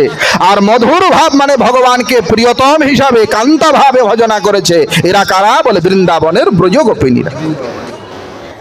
এই পঞ্চভাবের মধ্যে শ্রেষ্ঠ হলো গোপী ভাব, কান্তা ভাব, মধুর ভাব। এই পঞ্চভাবের যারা আরাধক, তন্মধ্যে যারা শ্রেষ্ঠ আরাধক, সেই বৃন্দাবনের ব্রজ গোপিনীরা, তারাও দুর্গার পূজা করেছেন। প্রমাণ কোথায়? ভাগবত মহাপুরাণের 10ম স্কন্ধের 22 অধ্যায়ের 1ম শ্লোক খুলেই দেখেন, হেমন্তে প্রথমে মাসি নন্দ ব্রজ কুমারিকা চেরুর হবিষ্যম ভুঞ্জানা কাত্তায়ন্যর্চন ব্রতম। হেমন্তের প্রথম মাসে বৃন্দাবনের ব্রজ গোপিনীরা 1 মাস হবিষান্ন ভোজন পূর্বক দেবী কাত্যায়নী অর্থাৎ ভদ্রকালী মায়ের পূজা। অবাক হয়ে যাবেন আপনারা, ভগবান কৃষ্ণ নিজেই দুর্গা পূজা করেছেন। ব্রহ্মবৈবর্ত পুরাণের প্রকৃতি খণ্ডে লেখা আছে, প্রথমে পূজিতা সা চ কৃষ্ণেন পরমাত্মনা বৃন্দাবনে চ সৃষ্টাদৌ গোলকে রাসমণ্ডলে। ভগবান কৃষ্ণচন্দ্র নিজ হাতে দুর্গা পূজা করেছেন। ব্রহ্মবৈবর্ত পুরাণ প্রকৃতি খণ্ডের 57 অধ্যায়ের 29 শ্লোক প্রমাণ তার। আর ভগবান শ্রীকৃষ্ণের 16,108 জন রানী স্ত্রী ছিলেন, তন্মধ্যে 8 জন প্রধানা স্ত্রী, তন্মধ্যে 1 জন প্রধানা স্ত্রী, তার নাম দেবী রুক্মিণী। নাম শুনেছেন আমার? এই রুক্মিণী দেবী দুর্গার পূজা করতেন। শুধু পূজা নয়, পূজার প্রসাদও খেতেন। আমরা মাঝে মাঝে বলি, খবরদার খবরদার, তুই কৃষ্ণ ভক্ত, তুই কিন্তু কোনো দেবদেবীর মন্দিরে যাবি না। আর যদিও যাস, খবরদার ভুলেও প্রণাম করবি না। আর যদিও প্রণাম করিস, খবরদার প্রসাদের দিকে তাকাবি না। আর যদিও তাকাস, খবরদার প্রসাদ ছুবি না। আর যদিও ছুস, খবরদার প্রসাদ নিবি না। অথচ ভগবান কৃষ্ণের অষ্টমহিষীর মধ্যে যিনি শ্রেষ্ঠ, দেবী স্বর্গলক্ষ্মী রুক্মিণী, তিনি নিজে দুর্গার প্রসাদ গ্রহণ করেছেন। ভাগবতে 10ম স্কন্ধ খোলেন, তস্যৈ স্ত্রিয়স্তাহ প্রদদো শেষাং যুজুরাশীষা তাভ্যো দেব্যশ্নমশ্চক্রে শেষাং চ জগৃহে বধূ। দুর্গার পূজা হয়ে গেল। পূজার পরে সেই প্রসাদ নিয়ে ব্রাহ্মণ পত্নীরা রুক্মিণী দেবীর কাছে আসলেন। দেবী রুক্মিণী ব্রাহ্মণদের পত্নীদের প্রণাম করলেন, আর ওই দুর্গার প্রসাদ নিয়ে মাথায় ঠেকিয়ে নিজেও সেই প্রসাদ ভোজন করিলেন। প্রমাণ আছে। বলে, বাবা এগুলো তো সত্য যুগের ঘটনা বলছো, ত্রেতা যুগের ঘটনা বলছো, দাপর যুগের, এখন কলিযুগে কি আর দেবতার পূজা আছে? এখন আমরা মহাপ্রভুর ভক্ত, আমাদের কিসের আবার না পুজিব দেবী দেবা? আমরা গৌর সুন্দরের ভক্ত, আমরা আবার কিসের দেবতার পূজা? তাহলে শোনো, শ্রী চৈতন্য মহাপ্রভু নিজেই দুর্গার রূপ ধারণ করেছেন। কোথায় প্রমাণ পাবেন? বইটার নাম চৈতন্য ভাগবত। এই চৈতন্য ভাগবতে বৃন্দাবন দাস ঠাকুর মধ্যখণ্ডের 18তম অধ্যায় খুললেই দেখতে পারবেন। মহাপ্রভুর অনেক লীলা আপনারা শুনেছেন, কিন্তু মহাপ্রভু যে মহামায়া রূপ ধরেছিলেন, রুক্মিণী বেশ ধরেছিলেন, প্রকৃতি বেশ ধরেছিলেন, চণ্ডী বেশ ধরেছিলেন, তাও শুনে যান। চৈতন্য ভাগবতের মধ্যখণ্ডের 18তম অধ্যায়ে বৃন্দাবন দাস ঠাকুর লিখেছেন, চৈতন্য মহাপ্রভু একবার প্রকৃতি বেশ ধারণ করলেন, আর এমন তার মোহনীয় রূপ সমস্ত ভক্তরা মাতৃরূপে, মহামায়া রূপে, চণ্ডী রূপে শ্রী চৈতন্য মহাপ্রভুর স্তুতি করছেন। জয় জয় জগত জননী মহামায়া, ত্রিশীত দেবের দেহ চরণের ছায়া, তুমি যে করাহ ত্রিজগতের স্থিতি স্থিতি, তোমানা ভজিলে পায় ত্রিবিধ দুর্গতি। মহাপ্রভুর ভক্তরা অদ্বৈত আচার্য মহাপ্রভুকে বলছেন জয় জয় জগত জননী মহামায়া। এই মা, মহাপ্রভুকে মহামায়া রূপে প্রণাম করছে।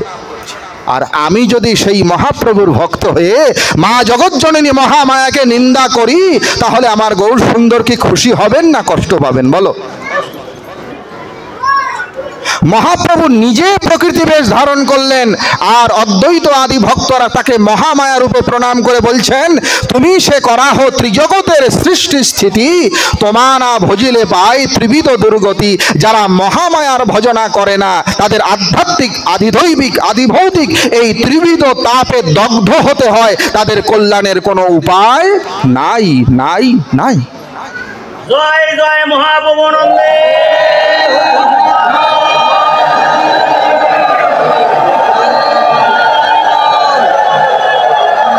আরো শুনুন, শ্রী চৈতন্য মহাপ্রভু দেবী দুর্গার প্রণাম আদি করেছেন। বইটার নাম হলো গোবিন্দ দাসের কর্চা। একটু ভজনটা করবেন জেনে শুনে। ভগবান দয়া করে বিবেক বুদ্ধি দিয়েছেন, বিচার বিশ্লেষণ করে চিন্তা ভাবনা করে আমাদের ভজনা করতে হবে। ধর্ম মানে কিন্তু ছেলে খেলার বিষয় নয়। আমি যা ইচ্ছা তাই করব, তা কিন্তু ধর্ম নয়। শ্রী শ্রী ঠাকুর অনুকূল চন্দ্র বলছেন, যা ইচ্ছা তাই করবে তুমি, তা কিন্তু রে চলবে না। ভালো ছাড়া মন্দ করলে পরিস্থিতি ছাড়বে। তা মহাপ্রভু নিজে দুর্গার রূপ ধরেছেন কোথা থেকে বললাম? চৈতন্য ভাগবত থেকে। আবার মহাপ্রভু দুর্গার প্রণামও করেছেন দুর্গার মন্দিরে, পদ্মকোট মন্দিরে। গোবিন্দ দাসের কর্চায় খুললে আপনারা তা প্রমাণ পেয়ে যাবেন। এজন্য চৈতন্য মহাপ্রভুর সেইখানে বর্ণনায় বলছে, কেন মহাপ্রভু দুর্গা রূপ ধরলেন, কেন মহাপ্রভু প্রকৃতি রূপ ধরলেন। ওইখানে বৃন্দাবন দাস ঠাকুর লিখছেন, ব্যাপদেশে মহাপ্রভু শেখায় সবারে, পাছে মোর শক্তি নিন্দা করে কোন জনে। লৌকিক বৈদিক যত কিছু বিষ্ণু শক্তি, সবার সম্মানে হয় কৃষ্ণের দৃঢ় ভক্তি। দেবদ্রোহ করিলে কৃষ্ণের হয় দুঃখ, আর গণসহ কৃষ্ণ পূজা করিলেই সুখ। এজন্য দেব দেবতার পূজা করতে হয়। ভগবান কৃষ্ণ বলছেন, দেব দ্বিজ গুরু প্রাজ্ঞ পূজনম, 4 শ্রেণীর পূজা করবে। প্রথম দেবতা। আচ্ছা, তাহলে গীতার ওই শ্লোকটা কেন বললেন দেবতার পূজা করলে দেবলোকে যায়? এর বাস্তবিক অর্থ হলো, যারা ভগবানকে পরিত্যাগ করে কেবলমাত্র ক্ষুদ্র ক্ষুদ্র স্বার্থ সিদ্ধির জন্য ইন্দ্রাদি দেবগণের পূজা করেন, তারা মৃত্যুর পরে স্বর্গলোক ভোগ করেন, পুনরায় ফিরে আসেন। যারা ভগবানকে বাদ দিয়ে দেবতার পূজা, ইন্দ্রাদি দেবতা, তাদের এই গতি হয়। কিন্তু যারা ভগবানের ভজন করেন, তারা দেব দেবতাকে সম্মিলিত করেই করেন। এই কারণে দেবতার পূজা করো। নাম্বার 2, দ্বিজ। ভগবান বলছেন ব্রাহ্মণের পূজা করো। ব্রাহ্মণ আর গাভী ভগবানের প্রিয়। আমরা যখন কৃষ্ণ ভগবানকে প্রণাম করি, গোবিন্দকে প্রণাম করি, সেইখানেই বলছি, নমো ব্রহ্মণ্য দেবায় গো ব্রাহ্মণ হিতায় চ জগদ্হিতায় কৃষ্ণায় গোবিন্দায় নমো নমঃ। তাই না? আমি কোন গোবিন্দের প্রণাম করি? নমো ব্রহ্মণ্য দেবায়, যিনি ব্রহ্মণ্য দেব। গো ব্রাহ্মণ হিতায় চ, যিনি গো এবং ব্রাহ্মণের হিতকারী। এই জন্য ব্রাহ্মণদের নিন্দা করা উচিত নয়। ভগবান কৃষ্ণ ভাগবতে নিজেই বলছেন, যথা অহম প্রণমে বিপ্রাণ অনুকালম সমাহিতঃ তথা নমত যোয়াম যোন্যথা মে সদণ্ডভাগ। কৃষ্ণ ভগবান বলছেন, আমি জগদীশ্বর, কিন্তু যেহেতু আমি ক্ষত্রিয় বংশে জন্ম নিয়েছি, এই কারণে আমিও ব্রাহ্মণকে প্রণাম করি। চিন্তা করেন, ভগবান বলছেন যথা অহম প্রণমে বিপ্রাণ, যেরকম আমি নিজে ব্রাহ্মণকে প্রণাম করি তথা নমত তোমরাও ব্রাহ্মণকে সম্মান করবে। ভাগবত। এই জন্য ব্রাহ্মণ নিন্দা উচিত নয়। গো ব্রাহ্মণ হিতায় চ। তাহলে দেব দ্বিজ, নাম্বার 3 গুরুর পূজা করবে, আর নাম্বার 4 প্রাজ্ঞ মানে মহাপুরুষের পূজা। কোনো মহাপুরুষকে নিন্দা করবেন না। যারা মহাপুরুষের নিন্দা করে তাদের নামে কোনো কাজ হয় না। এই মন্দমা, আমি যে বললাম মহাপ্রভু বলছেন নাম করলেই হবে, কিন্তু এও বলা আছে কোটি জন্ম করে যদি নাম সংকীর্তন তথাপি না দেখা পায় ব্রজেন্দ্র নন্দ। কোটি জন্ম নাম করলেও কাজ হবে না। কখন কাজ হবে না? বলে অপরাধ আছো এ প্রচুর।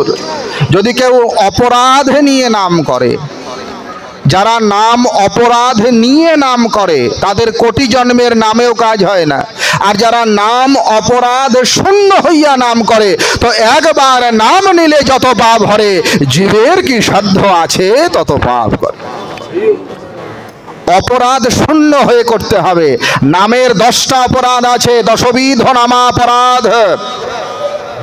কোথায় পাবেন এটা? পদ্মপুরাণের স্বর্গখণ্ডের 48 অধ্যায় আছে 10 প্রকার নামাপরাধ। তন্মধ্যে প্রথম শ্রুতি নিন্দা, যারা বেদ শাস্ত্রের নিন্দা করে এদের নামে কাজ হয় না। সতাম নিন্দা, যারা মহাপুরুষের নিন্দা করে, মহাজন ব্যক্তির সাধুদের নিন্দা করে, এদের নামে কাজ হবে না। তাই চৈতন্যদেবের ভক্ত আমি, এ কারণে জগৎবন্ধু প্রভুর নিন্দা করব, হবে না। আমি জগৎবন্ধু প্রভুর শিষ্য তাই বলে লোকনাথ বাবা নিন্দা করব, হবে না। আমি লোকনাথ বাবার শিষ্য তাই বলে ত্রৈলঙ্গ স্বামীর নিন্দা করব, তাহলেও হবে না। যারই আপনি শিষ্য হন না কেন, আপন গুরুতে ভক্তি রাখেন, অন্যের গুরুকে শ্রদ্ধা করেন। এইটা খুব দরকার।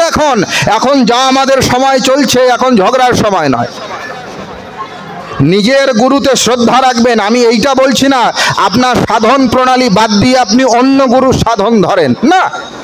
আপনার গুরুদেব যে সাধনার প্রণালী আপনাকে বলেছেন, আপনি সেইটাতে পাক্কা রাখবেন, নিষ্ঠা রাখবেন। কিন্তু অন্যের গুরুকে নিন্দা নয়, নিজের গুরুতে নিষ্ঠা আর অন্যের গুরুতে ভক্তি। প্রাজ্ঞ মানে মহাপুরুষের ভজন করো। দেখো চৈতন্য মহাপ্রভু যে নামের কথা বললেন, জগৎবন্ধু সুন্দরও সেই নামের কথা বলেছেন। তোমরা গাও রে আনন্দ ভরে হরে কৃষ্ণ নাম, মুখে হরে কৃষ্ণ হরে রাম, গাহো বিরাম। মুখে হরে কৃষ্ণ হরে রাম, গাহো বিরাম। গাও রে আনন্দ ভরে হরে কৃষ্ণ নাম। কার কথা জানেন? এটা প্রভু জগৎবন্ধু সুন্দর। গোপাল গোবিন্দ হরে গাহো চৈশরে, ভজ গিরিধার গোপীনাথ মদন গোপাল। গাও রে আনন্দ ভরে হরে কৃষ্ণ নাম। প্রভু জগৎবন্ধু নামের কথা বলছেন। হ্যাঁ,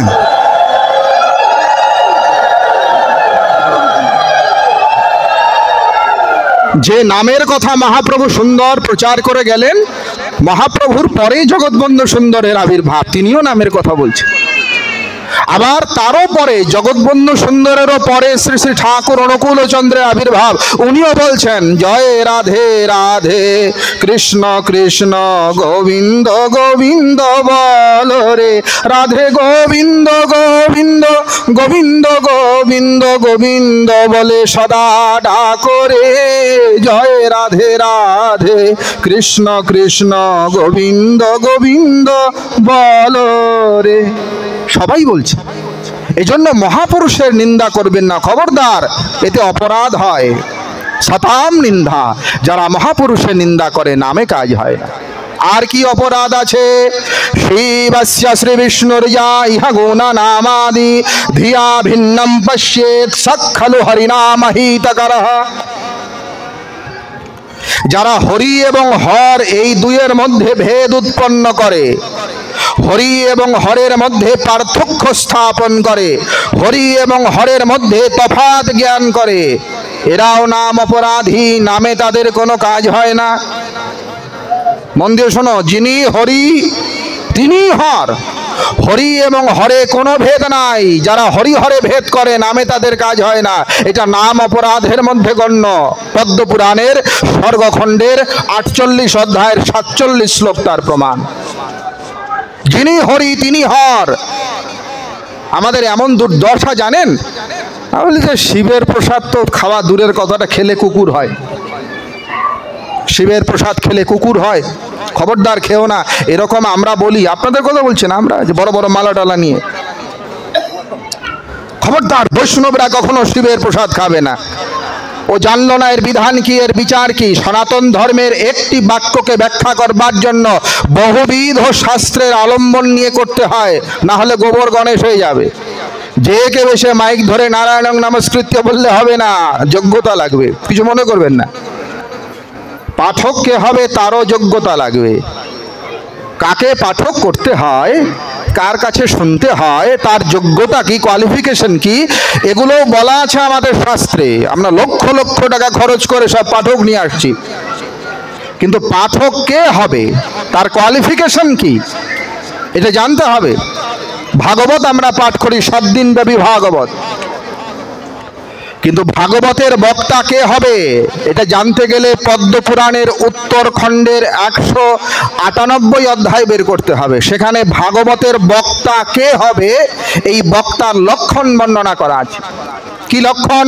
বেদ শাস্ত্রার্থ তত্ত্বজ্ঞ বৈষ্ণব ব্রাহ্মণোত্তমঃ দৃষ্টান্ত কুশলো ধীরো বক্তা কার্যতি নিস্পৃহ। কে বক্তা হবে তার প্রথম কোয়ালিটি হলো বেদ শাস্ত্রার্থ তত্ত্বজ্ঞ। বেদ জানতে হবে, উপনিষদ জানতে হবে, ধর্মশাস্ত্র জানতে হবে, ব্যাকরণ জানতে হবে, ছন্দ জানতে হবে, ন্যায় জানতে হবে, নিরুক্ত জানতে হবে। আমরা যে গীতা পড়ি না, আপনারা জানেন তো, গীতার মঙ্গলাচরণে, গীতার ধ্যানেও বলা আছে সর্বোপনিষদগাবদুগ্ধা গোপালনন্দন পার্থবৎস সুধীর ভোক্তা দুগ্ধং গীতামৃতম মহৎ। সমস্ত উপনিষদকে গাভী কল্পনা করে সেই গাভীর দুগ্ধকে বলা হচ্ছে শ্রীমদ্ ভগবদ গীতা। এবার যে ব্যক্তি উপনিষদ পড়েন নাই, উপনিষদ সম্বন্ধে যার জ্ঞান নাই, সে যদি এখন গীতার ব্যাখ্যা শুরু করে দেয়, উল্টা ব্যাখ্যা হয়ে যাবে। এই জন্য বেদ শাস্ত্রার্থ তত্ত্বজ্ঞ প্রথম যোগ্যতা হলো যিনি পাঠক হবেন, বক্তা হবেন, বেদ শাস্ত্র জানতে হবে। কেন? একটা ছোট্ট ঘটনা আপনাদের বলি। একজন বড় পাঠক গিয়েছেন পাঠ করার জন্য, তিনি ব্যাকরণ শাস্ত্রের বড় পণ্ডিত। আপনারা জানেন একটা শব্দের অনেকগুলো অর্থ হয়, একটা শব্দের যে একটাই অর্থ তা কিন্তু নয়। দেখা যাচ্ছে শব্দ একটাই, কিন্তু ওই একটা শব্দের ভিন্ন ভিন্ন অর্থ কার্যবিশেষে হয়, তাই না? তো যিনি অভিধান সম্বন্ধে ধারণা রাখেন না, শব্দকোষ সম্বন্ধে ধারণা রাখেন না, সমার্থক শব্দ সম্বন্ধে ধারণা রাখেন না, তিনি একটা শব্দের একটাই অর্থ জানেন, অপর অর্থ জানেন না। তো ব্যাকরণের পণ্ডিত এরকম সভায় বক্তব্য রাখতে গিয়েছে। যারা শ্রোতা ছিল তারা আমার মতো মূর্খ, এরা বেশি ব্যাকরণ টাকরণ জানে না। এখন পণ্ডিত বলছে, শোনেন, মহাভারতের একটা শ্লোক শোনাই। বলে, মহাভারতে কি লেখা আছে?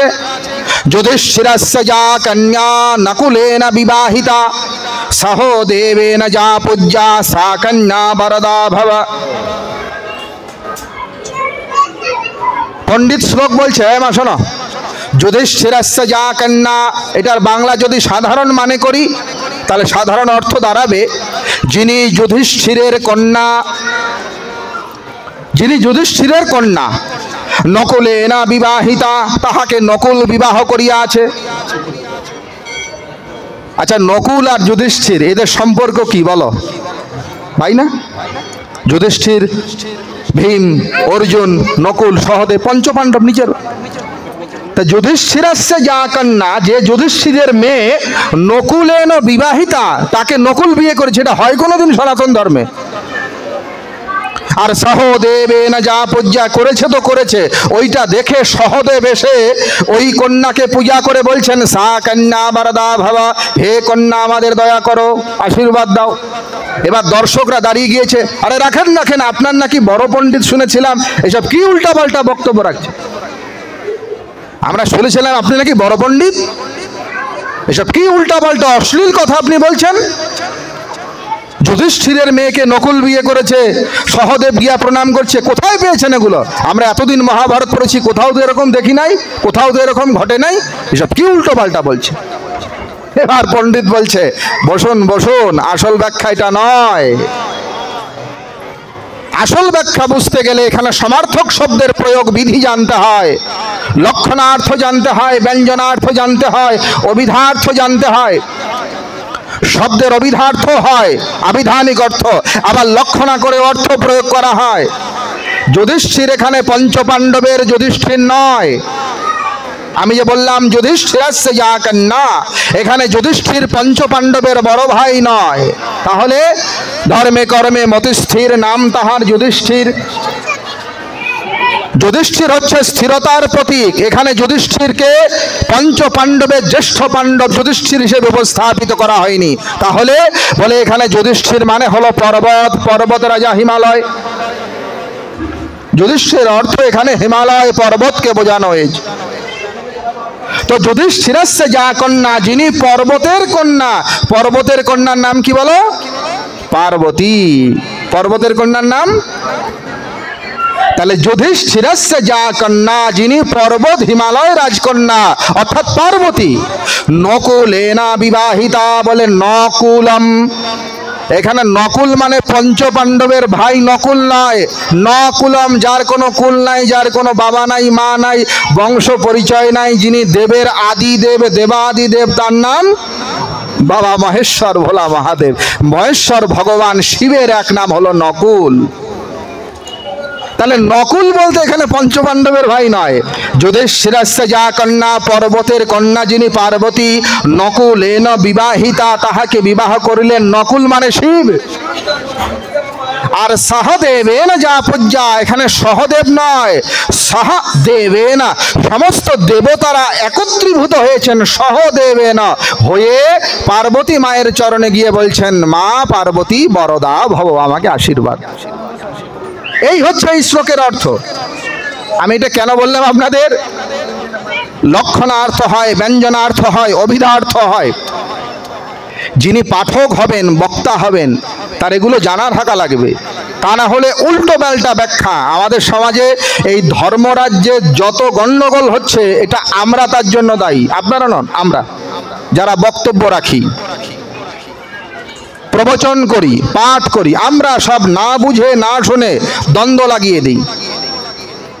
এজন্য বেদ শাস্ত্রার্থ তত্ত্বজ্ঞ, বেদ শাস্ত্র যিনি জানেন, এটা পাঠকের প্রধান কোয়ালিটি। প্রথম বৈষ্ণব, ভগবানের ভক্ত হতে হবে, খালি পণ্ডিত হলে হবে না। বৈষ্ণব। নাম্বার 3 ব্রাহ্মণোত্তম, উত্তম ব্রাহ্মণ হতে হবে।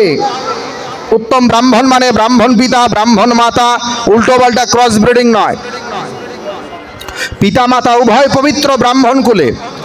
আর বিধিপূর্বক যার যজ্ঞোপবীত সংস্কার হয়েছে, জন্মনা ব্রাহ্মণজ্ঞেয় সংস্কারায় দ্বিজ উচ্চতে, বিধিপূর্বক যার যজ্ঞোপবীত হয়েছে, পৈতা। গর্ভাষ্টমে বাব্দে কুর্বিদ ব্রাহ্মণস্যোপানয়নম, গর্ভাৎ একাদশেরাজ্ঞ, গর্ভাত্ত দ্বাদশম বিশে, আষোড়শাৎ ব্রাহ্মণস্য সাবিত্রী নাতি বর্ততে, আদ্বাবিংশাৎ ক্ষত্রবন্ধার আচতুর্বিংশতে বিশঃ। আমাদের সনাতন ধর্মে 3 বর্ণের পৈতার বিধান আছে। ব্রাহ্মণদেরও হয়, ক্ষত্রিয়দেরও হয়, বৈশ্যদেরও হয়। কিন্তু আমাদের দুর্ভাগ্য, কেবলমাত্র ব্রাহ্মণদের মধ্যে এটা ধরে রাখার প্রবণতা আছে, বাকি 2 বর্ণর খবরই নাই। আমাদের দুর্ভাগ্য এগুলো। ত্রৈবর্ণিককে দ্বিজ বলা হয়। ব্রাহ্মণ, ক্ষত্রিয়, বৈশ্য ত্রিবর্ণের উপনয়ন হয়। এর নির্দিষ্ট বয়স আছে। 8 থেকে 16 বছরের মধ্যে ব্রাহ্মণের পৈতা হতে হবে, না হলে পতিত হয়ে যাবে। তাহলে প্রথম তার সংস্কার বিধিপূর্বক হওয়া উচিত। 3 নাম্বার, তার ভিতরে বিদ্যা থাকা উচিত, আহার বিহার শুদ্ধ হওয়া উচিত। ব্রাহ্মণাত্মাহা, এইরকম যোগ্যতা সম্পন্ন পবিত্র ব্রাহ্মণ কুলোৎপন্ন যিনি, তার কাছে শুনতে হয় ভাগবত। এছাড়াও স্কন্দ পুরাণের বিষ্ণুখণ্ড বলা আছে, পুরাণশ্রবণারম্ভে যথা বিভমাত্মনঃ আদৌ সংকল্প বিধিবৎ ব্রাহ্মণম শুদ্ধ মাংসজম। শুদ্ধ কুলোৎপন্ন ব্রাহ্মণের কাছেই শুনতে হয়। তো আমি যা বলছিলাম, এই নামের অপরাধের মধ্যে বলছে হরি এবং হর, এই দুইয়ের মধ্যে পার্থক্য করা যাবে না। যিনি বৈষ্ণব, তার প্রধান বৈশিষ্ট্যই হলো তিনি শিবের সম্মান আগে করবেন। কেন? নিম্নগানাং যথা গঙ্গা, দেবানাম অচ্যুত যথা, বৈষ্ণবানাং যথা শম্ভো, পুরাণানামিদম তথা। নদীর মধ্যে গঙ্গা শ্রেষ্ঠ, দেবতার মধ্যে বিষ্ণু, আর পুরাণের মধ্যে ভাগবত শ্রেষ্ঠ, বৈষ্ণবের মধ্যে শম্ভো। কি বললাম? নদীর মধ্যে গঙ্গা শ্রেষ্ঠ, দেবতার মধ্যে বিষ্ণু, পুরাণের মধ্যে ভাগবত শ্রেষ্ঠ, বৈষ্ণবের মধ্যে শম্ভু। শিবের মতো বৈষ্ণব না ছিল, না আছে, না হবে। এই জন্য আমি যদি বৈষ্ণব হতে চাই, তাহলে বৈষ্ণবেরও যিনি বৈষ্ণব, বৈষ্ণব কুল চূড়ামণি ভগবান শিবের ভজন আগে করা চাই। বৈষ্ণবানাম যথা শম্ভু। আচ্ছা, যেমন শিব ভগবান বিষ্ণুর ভজনা করে, এদিকে লক্ষ্য করেন, যেমন শিব ভগবান বিষ্ণুর ভজনা করে, ভগবান কৃষ্ণের ভজনা করে, তেমনি কৃষ্ণ শিবের ভজনা করে। যারা মহাভারত পড়েছেন, মহাভারতের সংস্কৃত এডিশন যাদের বাড়িতে আছে, আপনারা খুলে দেখতে পারবেন, সেখানে ভগবান শ্রীকৃষ্ণ নিজে শিবের উপাসনা করেছেন। 1-2 বছর নয়, প্রায় 12 বছর। হরিবংশ আদিতে বর্ণনা আছে, কুর্ম পুরাণে বর্ণনা আছে, লিঙ্গ পুরাণে বর্ণনা আছে। ভগবান শ্রীকৃষ্ণ নিজে শিবের ভজনা করেছেন। কুর্ম পুরাণে পরিষ্কারভাবে ভগবান কৃষ্ণ কর্তৃক শিবা আরাধনার বর্ণনা। আর লিঙ্গ পুরাণের পূর্ব ভাগের 69 অধ্যায়ে বলা আছে, ভগবান কৃষ্ণ উপমন্যু নামক ঋষির কাছে শিব মন্ত্রে দীক্ষা নিয়ে বিধিপূর্বক শিবের ভজনা করেছেন। তাহলে একদিকে যেমন শিব কৃষ্ণের ভজনা করে, অন্যদিকে কৃষ্ণ শিবের ভজনা করে। কেন? কারণ উভয়ের ভজনা করছে, উভয়ের পরিপূরক। যিনি হর তিনি হরি, যিনি হরি তিনি হর। এই কারণে বৈষ্ণবের লক্ষণ হলো হরি এবং হরকে এক দেখা। ভগবান বলছেন, সমানম ये च পশ্যন্তি ত্বাম চ মাম চ মহেশ্বরম কুর্বন্ত্যতীতি পূজাং চ বিজ্ঞাস্তেপি বৈষ্ণবাঃ। পদ্ম পুরাণের ক্রিয়াযোগসার নামক খণ্ডের 2য় অধ্যায়ের 89 নম্বর শ্লোকে ভগবান বলছেন, যিনি ব্রহ্মা বিষ্ণু মহেশ্বর তিনকে এক দেখেন, তিনি বৈষ্ণব। বৃহৎ নারদীয় পুরাণের 5ম অধ্যায়ের 60 নম্বর শ্লোকেও ভগবান বলছেন, শিবে চ পরমেশানে বিষ্ণৌ চ পরমাত্মনি সমবুদ্ধ্যা প্রবর্তন্তে তে বৈ ভাগবতোত্তমঃ। উত্তম বৈষ্ণব তিনি, যিনি পরমাত্মা বিষ্ণুতে, পরমেশ্বর শিবে সমান বুদ্ধি রাখেন, তিনি উত্তম বৈষ্ণব।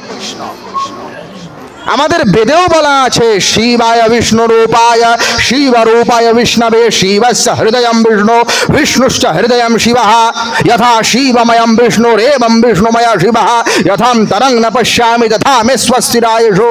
স্কন্দোপনিষদ। যিনি বিষ্ণু তিনি শিব, যিনি শিব তিনি বিষ্ণু, উভয়ের মধ্যে কোনো ভেদ নাই। আচ্ছা, ওই শিবের প্রসাদ বিষয়ে বলছিলাম, ওটার অর্থ কি? শিবলিঙ্গের উপরে যে দ্রব্য দেওয়া হয়, শিবলিঙ্গের উপরে যে দ্রব্য দেওয়া হয়, সেইটা গ্রহণ করতে গিয়া সামান্য ব্যক্তির জন্য কিছু নিষেধাজ্ঞা আছে। যারা শিব মন্ত্রে দীক্ষা নিয়েছেন তাদের শিব নির্মাল্য সব গ্রহণ করতে পারে, এতে কোনো বাধা নাই, শিবপুরাণে পরিষ্কার বিধি আছে। কিন্তু যারা বিষ্ণু মন্ত্রে দীক্ষা নিয়েছে তাদের জন্য বিধি হলো বিষ্ণু নৈবেদ্য সঙ্গে শিব নৈবেদ্য মিশ্রিত করে, অর্থাৎ শালগ্রাম শিলা নিবেদিত নৈবেদ্য এর সঙ্গে শিব নির্মাল্য যদি মিশ্রিত করা যায়, তাহলে বৈষ্ণবরাও শিবের প্রসাদ নিতে পারে, এতে কোনো আপত্তি নাই। বলে আপনি বললেই হবে? বলে আমি বললে বিশ্বাস যদি না হয় মহাপ্রভুর কাছে যান। মহাপ্রভু নিজে শিবের প্রসাদ ভোজন করেছেন, বইটার নাম হলো মুরারি গুপ্তের করচা। মুরারি গুপ্তের করচা খুললেই দেখতে পারবেন চৈতন্য মহাপ্রভু একবার শিব মন্দিরে গেলেন। আপনাদের এখানে শিবের মন্দির আছে না আগ্রাতে? দেখো মহাপ্রভুর জীবনেও আছে এটা, কত সুন্দর মিল। যেমন আপনারা শিবের বিগ্রহ এখানে রেখেছেন, তেমনি শ্রী চৈতন্য মহাপ্রভু একবার গিয়েছিলেন শিব মন্দিরে। যে মন্দিরে গেলেন সেই শিবের নাম হলো ভুবনেশ্বর মহাদেব। কোথায় পাবেন এই ঘটনা? মুরারি গুপ্তের করচা এই পুস্তকে লেখা আছে। তো মহাপ্রভু সেই ভুবনেশ্বর শিবের মন্দিরে গিয়ে ভগবান শিবের সামনে নৃত্য করলেন, প্রণাম করলেন, স্তুতি করলেন। আর সেখান থেকে ফিরে এসে মহাপ্রভু শুয়ে শুয়ে ভাবছেন, শিবের প্রণাম তো হলো, শিবের দর্শন তো হলো, কিন্তু শিবের প্রসাদ তো নেওয়া হলো না।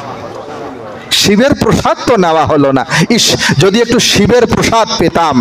কে বলছে? মহাপ্রভু মনে মনে ভাবছেন, যদি একটু শিবের প্রসাদ পেতাম।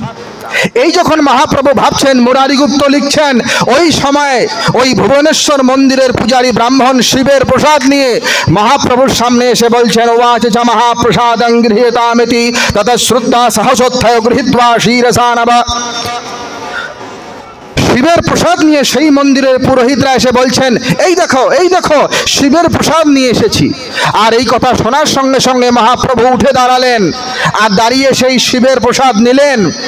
সাহসোত্থায় গৃহীত্বা শিরসা নমঃ, মাথায় ঠেকিয়ে মহাপ্রভু নিজেও ওই শিবের প্রসাদ নিলেন, আর সঙ্গে মহাপ্রভু যত ভক্ত ছিল সকলকে দিয়ে ওই শিবের প্রসাদ মহাপ্রভু ভোজন করিলেন।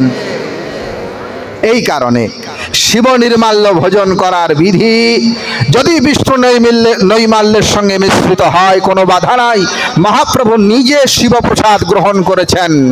এই কারণে হরিহরে কোনো ভেদ করা চলিবে না। যিনি হরি তিনি হর। শুধু হরিহর নয়, সনাতন ধর্মের পঞ্চদেব আছে, ভালো করে শুনবেন। আমরা পঞ্চমতের উপাসক। এক, যারা শিবের ভজনা করে এদেরকে বলে শৈব। যারা সূর্যের ভজনা করে তাদেরকে বলে সৌর। যারা দুর্গা কালীর ভজনা করে তাদেরকে বলে শাক্ত।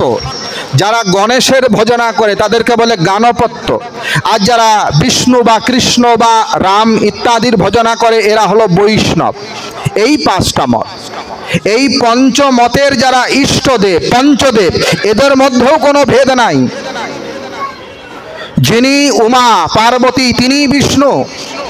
আপনারা অবাক হয়ে যাবেন, আপনি কি বলছেন এগুলা বলতাবল কথা। আমি একটা কথাও বলছি না, যদিও আমাদের রেকর্ড হচ্ছে, এগুলো যাবে। যারা ফোনে রেকর্ড করতে পারবেন করবেন, একটু মিলিয়ে দেখবেন। যদি আমার কথার সঙ্গে মূল প্রামাণিক শাস্ত্রের মিল থাকে তাহলে মানবেন। আমি তো সব জানতার নই, আমি সাধারণ মানুষ। হয়তো বলতে গিয়ে বিচ্যুতিও হতে পারে। ভাগবতের দশম স্কন্ধের 42-এর জায়গায় দশম স্কন্ধের 38 অধ্যায় হয়ে যেতে পারে। কিন্তু এমনটা হবে না কখনো যে আমি বানিয়ে বানিয়ে কোনো শ্লোক আপনাদের শোনাচ্ছি। হ্যাঁ, এই জন্য আমার বক্তব্যের অতটুকু অংশই আপনারা মানবেন যতটুকু অংশ প্রামাণিক শাস্ত্রের সঙ্গে মিল থাকবে। যদি আমার বক্তব্যের কোনো লাইন, কোনো অংশ প্রামাণিক শাস্ত্রের সঙ্গে অমিল থাকে, ওটা মানার কোনো প্রয়োজন নাই। আমি যত বড়ই টিকিধারী হই না কেন, আমার যত বড়ই ধুতি পোশাক থাকুক না কেন, এটা শুধু আমার ক্ষেত্রে নয়, আপনাদের জীবনে যারই কথা শুনবেন, যত বড় বাবাজি ভট্টাচার্য, ব্যানার্জি, গোস্বামী, মহাপুরুষ, মহাবাবাজি হোক না কেন, আপনারা যারই কথা শুনবেন আগে বিচার করবেন যে উনি কি ওনার কথা বলছেন, উনি কি নিজের কথা বলছেন, না শাস্ত্রের কথা বলছেন। যদি শাস্ত্রের কথা বলেন তাহলে মানবেন। শাস্ত্রের বাক্য যদি একজন ছোট্ট বালকও বলে তাহাই মান্য। আর অশাস্ত্রীয় বাক্য যদি স্বয়ং দেবতারাও বলে তাহা অমান্য, মানা চলিবে না। কোন শাস্ত্রের বিরুদ্ধ আচরণ যদি দেবতারাও বলে উহা মানা চলিবে না। কেন? গীতার 16 অধ্যায়ে ভগবান কৃষ্ণচন্দ্র 24 নম্বর শ্লোকে বলে দিয়েছেন, তস্মাৎ শাস্ত্রম প্রমাণম। তাহলে আমি যে বলছি যিনি দুর্গা তিনি বিষ্ণু, এই কথা কি শাস্ত্রে আছে? অবশ্যই আছে। কোথায় আছে? শ্রুতিতে যান, উপনিষদে যান, ওই উপনিষদটার নাম হলো রুদ্র হৃদয় উপনিষদ। রুদ্র হৃদয় উপনিষদ বলছে যিনি উমা পার্বতী দুর্গা তিনি স্বয়ং বিষ্ণু। আর ইয়ো বিষ্ণু সাহি চন্দ্রমা, যিনি বিষ্ণু তিনিই চন্দ্র। যে নমস্যন্তি জনার্দনম, যিনি ভগবান জনার্দন কৃষ্ণকে নমস্কার করে সে শিবকে নমস্কার করে, যে শিবকে নমস্কার করে সে কৃষ্ণকে নমস্কার করে। যে শিবের পূজা করে নিল তার কৃষ্ণ পূজাও হয়ে গেল, যে কৃষ্ণ পূজা করে নিল তার শিবের পূজাও হয়ে গেল, যে শিবকে নিন্দা করলো তার কৃষ্ণ নিন্দা হয়ে গেল, আর যে কৃষ্ণকে নিন্দা করলো তার শিব নিন্দা হয়ে গেল। একে অপরের সঙ্গে পরিপূষক দেবী কৃষ্ণ, এর মধ্যে কোনো ভেদ নাই। মুন্ডমালা তন্ত্রে বলছেন দেবী বিষ্ণু শিবাদি নাম একত্বং পরিচিন্তয়েৎ, একত্ব দর্শন করো। এই জন্য পঞ্চদেবের মধ্যে ভেদ নাই। পদ্ম পুরাণের উত্তর খণ্ডের 88 অধ্যায় ভগবান কৃষ্ণ নিজেই এই সমস্যার সমাধান করে দিয়েছেন। ঝগড়া করা যাবে না। আমি রামের ভক্ত, আমি ওই কৃষ্ণ মন্দিরে যাব না। কৃষ্ণ ভক্ত বলছে আমি কালী মন্দিরে যাব না, কালী ভক্ত বলছে আমি শিব মন্দিরে যাব না। এই ঝগড়া করা চলবে না। ভগবান কৃষ্ণের সমাধান দিচ্ছেন পদ্ম পুরাণের উত্তর খণ্ডের 88 অধ্যায়ে। শৈবা সৌরাশ্চ গানেশা বৈষ্ণবা শক্তি পূজকাঃ মামেব প্রপ্রবন্তি হা বর্ষাম্ভ সাগরম যথা একয়হম পঞ্চধা জাতো ক্রীড়য়েন নাম ভীকিলা দেবদত্তযথা কশ্চিৎ পুত্রাদ্যহবান নাম ভীম। দেখো, যারা শিবের ভক্ত তারা শৈব, যারা সূর্যের ভক্ত তারা সৌর, যারা গণেশের ভক্ত তারা গণপত্য, যারা বিষ্ণুর ভক্ত তারা বৈষ্ণব, যারা শক্তির ভক্ত তারা শাক্ত। ভগবান কৃষ্ণ বলছেন যেমন বর্ষাকালে বিভিন্ন জায়গায় বৃষ্টি হয়, আপনার এই রায়ের বাজারেও হবে, ঢাকার ধামরাইও হবে, তারপরে আমার বাড়ি রংপুরের কুড়িগ্রামের উলিপুরেও হবে, তারপরে দিনাজপুরেও হবে, তারপরে সিলেটেও হবে। কিন্তু বর্ষাম্ভ সাগরম যথা, বর্ষাকালে যেখানেই বর্ষার জল পড়ুক না কেন সমস্ত জল যেমন অন্তিমে নদীতে আঁকাবাঁকা গতিপথ পেরিয়ে এক মহা সমুদ্রে মিলিত হয়। কৃষ্ণ ভগবান বলছেন ওই রকম যারা শিবের ভজনা করে, যারা সূর্যের ভজনা করে, যারা কালী দুর্গার ভজনা করে, যারা গণেশের ভজনা করে, এরা সকলেই অন্তিমে এক আমাকেই প্রাপ্ত হয়, এতে সন্দেহের কোনো অবকাশ নাই। জয় জয় রাধা কৃষ্ণ।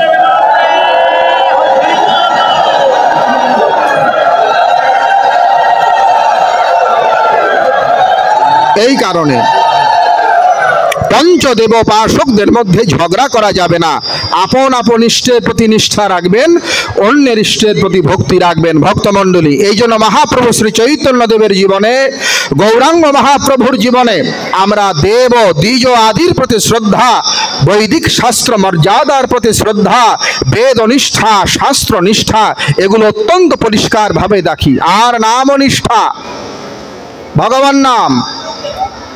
দেখো, আমরা অমৃতের পূজারী, সনাতন ধর্মাবলম্বী।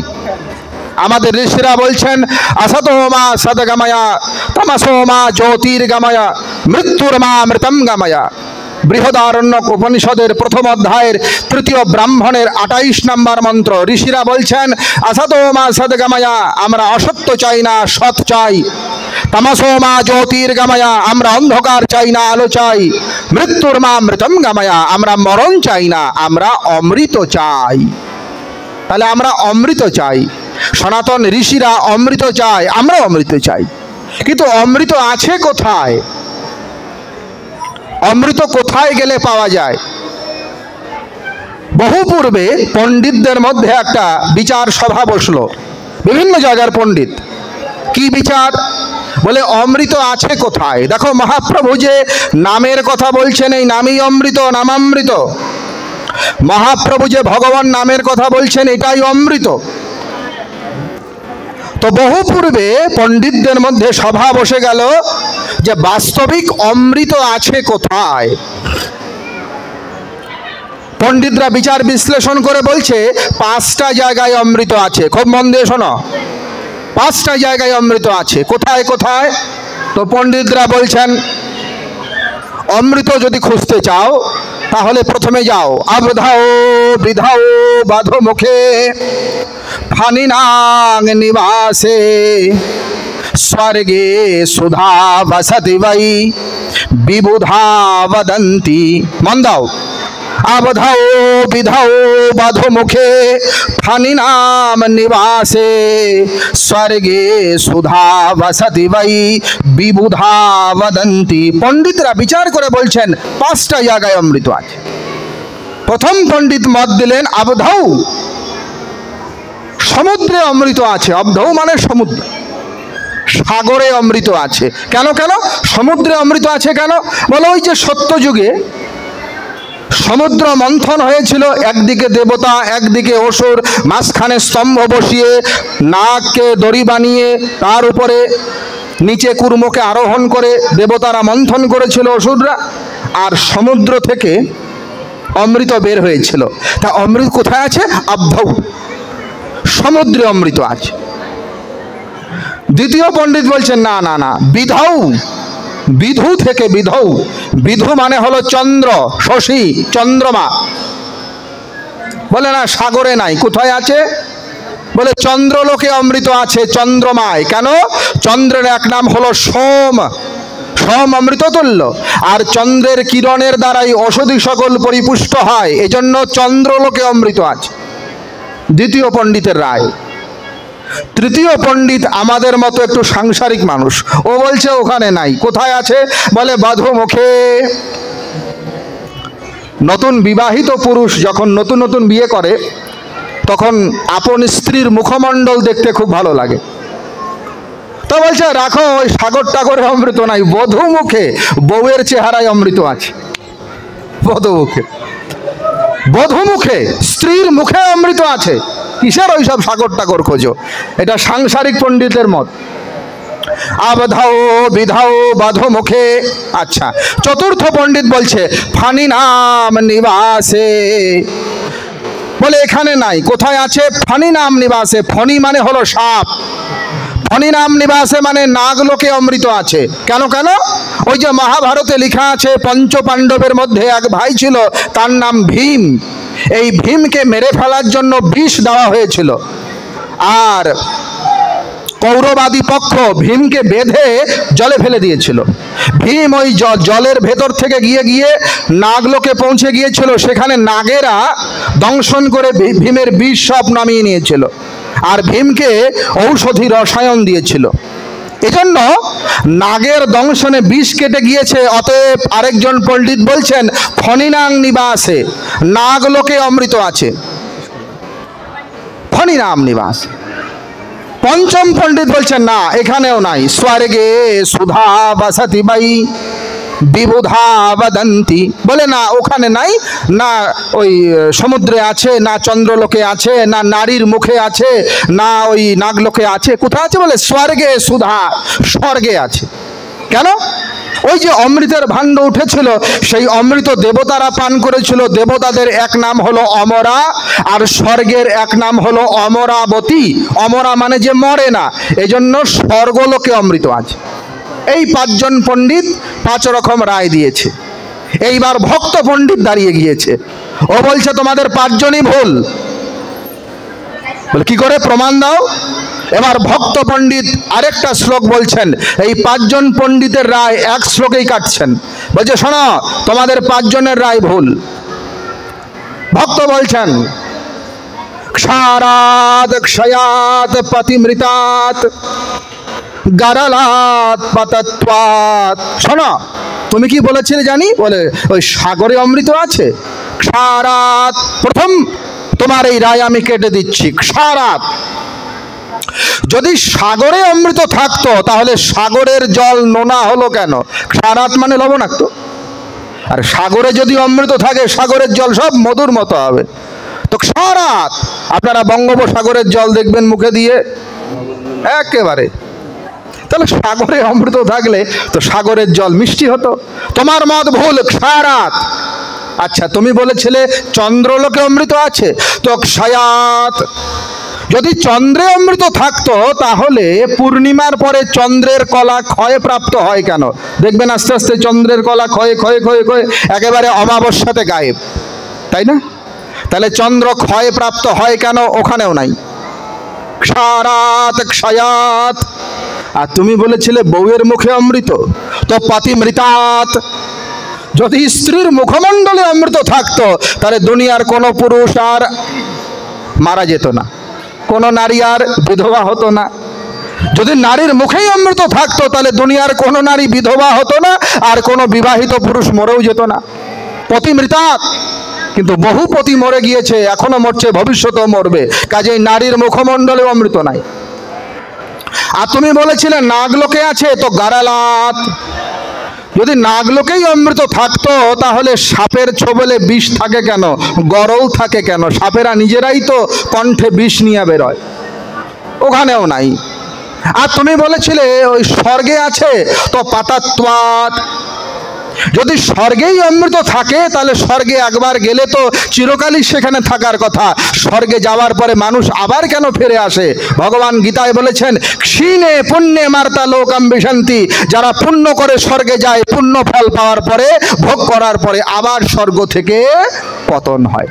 তাহলে 5 জায়গায় অমৃত নাই, ক্ষারাত, ক্ষয়াত, পাতিমিতাত, গারালাত, পাতাত্বাৎ। তো 5 জন পণ্ডিত বলছে তুমি বলো কোথায় অমৃত আছে? ভক্ত বলছে, কণ্ঠে সুধা বাসাতি বাই ভগবৎ জনানাম। শোনো শোনো, না অমৃত সাগরে আছে, না অমৃত চন্দ্রলোকে আছে, না অমৃত নাগলোকে আছে, না স্ত্রীর মুখমণ্ডলে আছে, না অমৃত স্বর্গলোকে আছে। যদি অমৃত পেতে চাও তো অমৃত ভগবানের নামে আছে, আর ভগবানের ভক্তরা সেই নাম গান করেন, তাই ভগবানের ভক্তের কণ্ঠে অমৃত আছে।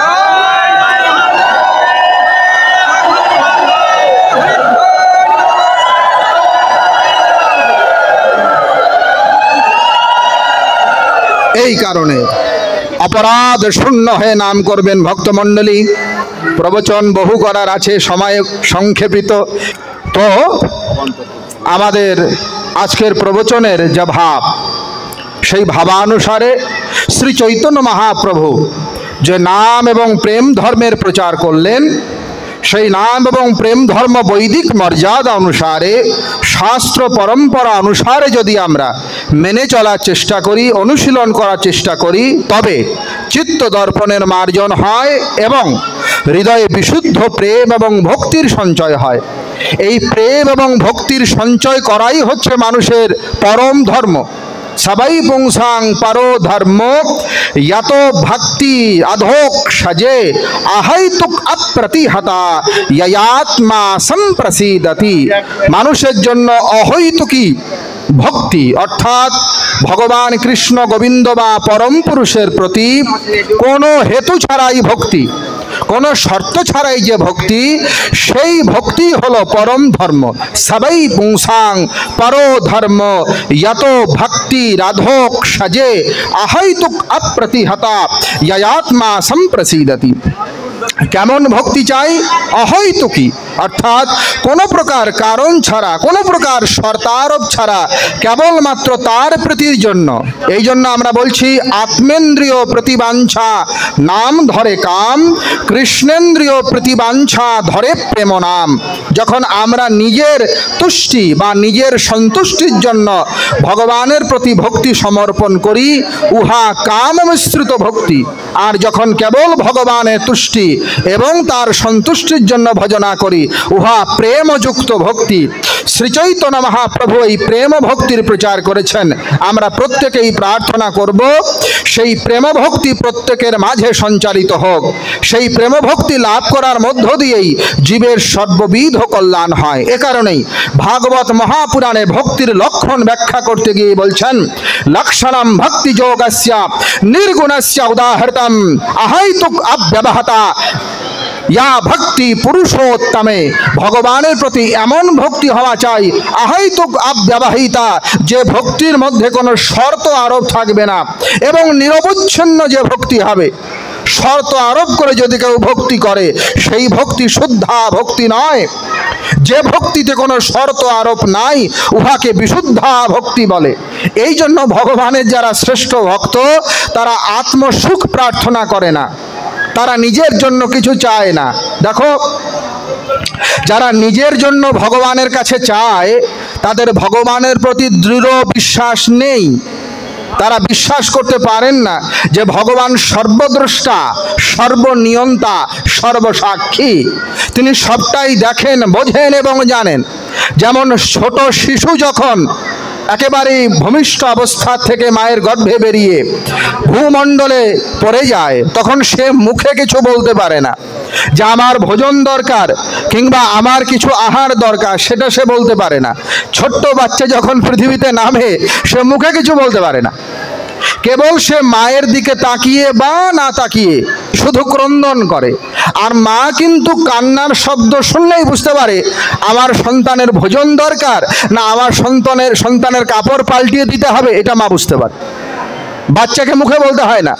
তো যিনি ভগবানের প্রকৃত ভক্ত, তিনি জানেন যে ভগবান হৃদয়ে সব নোট করছেন, আমার যা যা দরকার তিনি তো জানেন, এজন্য আমাকে মুখে বলতে হবে কেন? তাই ভক্তির লক্ষণ বর্ণনা করতে গিয়ে ভাগবত বলছে অহৈতুকী।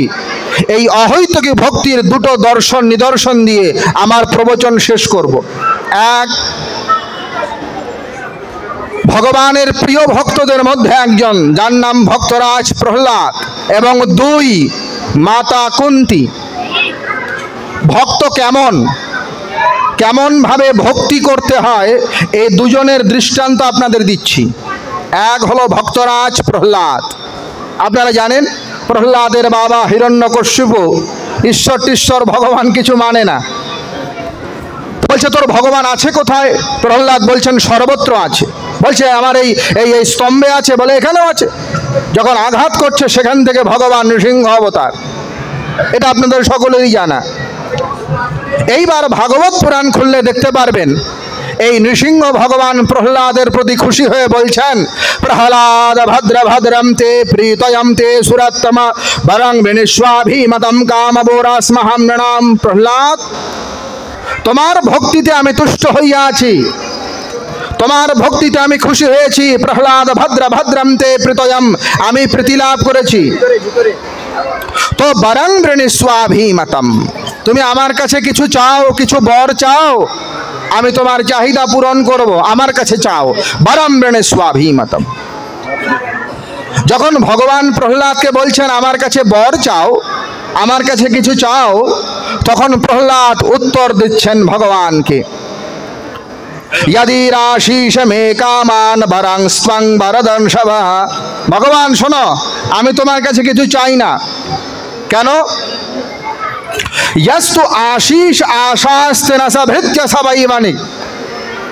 একজন দাস, একজন সেবক, একজন চাকর, এর কর্তব্য হলো তার প্রভুর সেবা করা। মাঝে মাঝে আমরা বলি না প্রভু অমুক প্রভু তমুক প্রভু, হ্যাঁ, প্রভু কিন্তু সকলেই হতে পারে না। মন দিয়ে শোনো, কোন শব্দ কাকে কিভাবে কখন প্রয়োগ করতে হয় এটি জানা প্রয়োজন। প্রভু ভগবান হতে পারেন, গীতার মধ্যে বলা আছে গতির ভর্তা প্রভু সাক্ষী নিবাস শরণম সহিত প্রভব প্রলয় স্থানম নিধানম বীজমব্যয়ম। ভগবান প্রভু। আর যারা ভগবত তত্ত্বদ্রষ্টা মহাপুরুষ সিদ্ধ পুরুষ তারা প্রভু হতে পারে। আর যারা পূজনীয় বরণীয় তারা প্রভু হতে পারে, সর্বসাধারণ প্রভু হতে পারে না। আমরা সকলেই প্রভুর দাস। প্রভু তিনি, আমরা প্রভুর দাস। এজন্য মহাপ্রভু বলছেন জীব কৃষ্ণ নিত্য দাস যবে ভুলি গেলা মায়া পিশাচি তারে গলায় বাঁধিলা। তা প্রহ্লাদ বলছে यस्तु आशीष आशास्ते न सभृत्य सबै मानिक। আমি তো আপনার দাস, তো দাসের দায়িত্ব হলো প্রভুর সেবা করা, প্রভুর কাছ থেকে সেবা নেওয়া, এটা দাসের কর্তব্য নয়।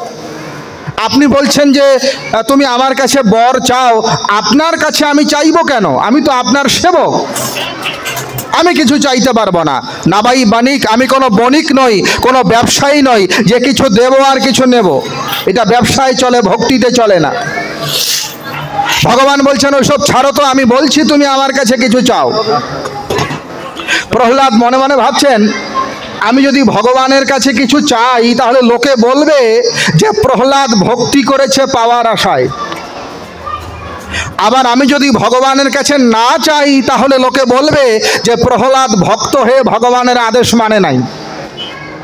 কারণ ভগবান আদেশ করেছেন আমার কাছে চাও। আমি যদি চাই তাহলে বলবে কিছু পাওয়ার আশায় ভক্তি করে, আর যদি না চাই তাহলে ভগবানের আদেশ লঙ্ঘন হবে। এখন কি করি? এই জন্য বৈষ্ণবরা বলে যে কৃষ্ণ নাম হরিনাম বড়ই মধুর, আর যে জনা গোবিন্দ ভজে সে বড় চতুর। এইবার ভগবানকে চালাকি করে প্রহ্লাদ উত্তর দিচ্ছেন, আমি তোমার কাছে বর চাইব। বর চাইবে? বলে হ্যাঁ, কি চাও বলো বলো, তুমি যা চাও দিয়ে দেবো। ভাগবত পুরাণ খোলেন, প্রহ্লাদ বলছেন, यदि राशीष मे कामान वरं स्त्रं वरदर्शवः कामानां हृदय संरोहम भवतस्तु वृणे वरम। প্রভু, আপনার কাছে আমি একটাই বর চাই। হে গোবিন্দ, আপনার কাছে আমি একটাই আশীর্বাদ চাই, একটাই বর আমাকে দিন। কি বর? কামানাম হৃদয় সংরোহম ভবতস্তু বৃণে বরম। আমাকে এই আশীর্বাদ প্রদান করুন, আমি যতদিন জীবিত থাকব কোনোদিন আপনার কাছে কোনো কিছু চাইব এই ইচ্ছাও যেন আমার হৃদয়ে না হয়, এই আশীর্বাদ প্রদান করুন।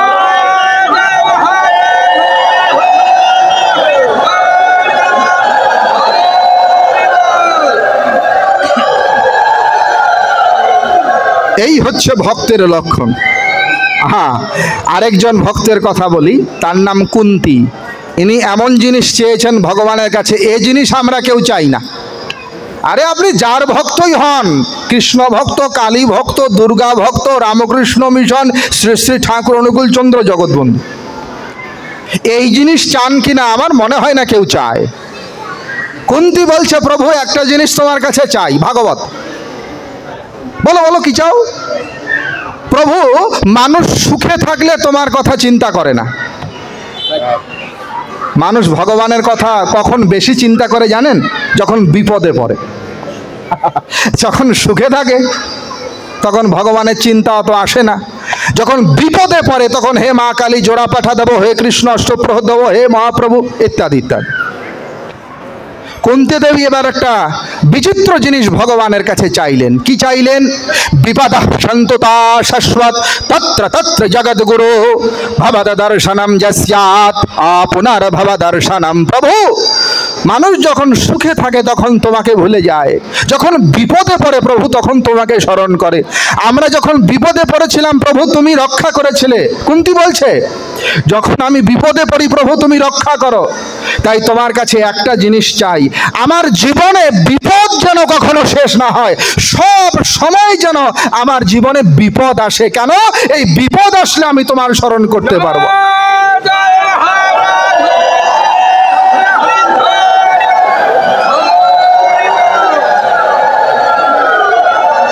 আমি বিপদ চাই প্রভু, আমি বিপদ চাই, আমাকে বিপদ দাও। চিন্তা করা যায় এই চাহিদা? এই জন্য ভগবান বলছে, আমি ভক্তের পরাধীন, অহম ভক্ত পরাধীনা হিয়া স্বতন্ত্র ইবা দ্বিজহা। আমি সমস্ত জগতের অধীশ্বর, সকলেই আমার অধীন, কিন্তু আমি কৃষ্ণ ভক্তের পরাধীন, অহম ভক্ত পরাধীন। ভগবান বলছে, গোটা পৃথিবীর মানুষ তীর্থে গিয়া পবিত্র হয়, কিন্তু জানো আমি পবিত্র হই কোথায়?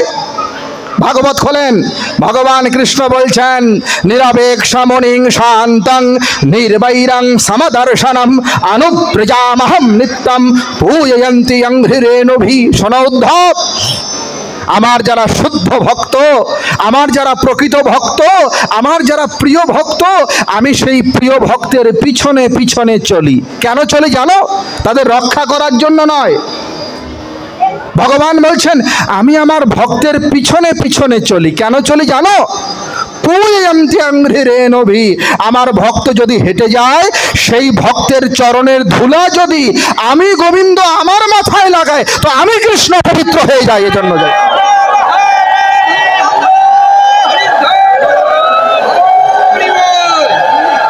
এজন্য ভক্ত হতে হবে।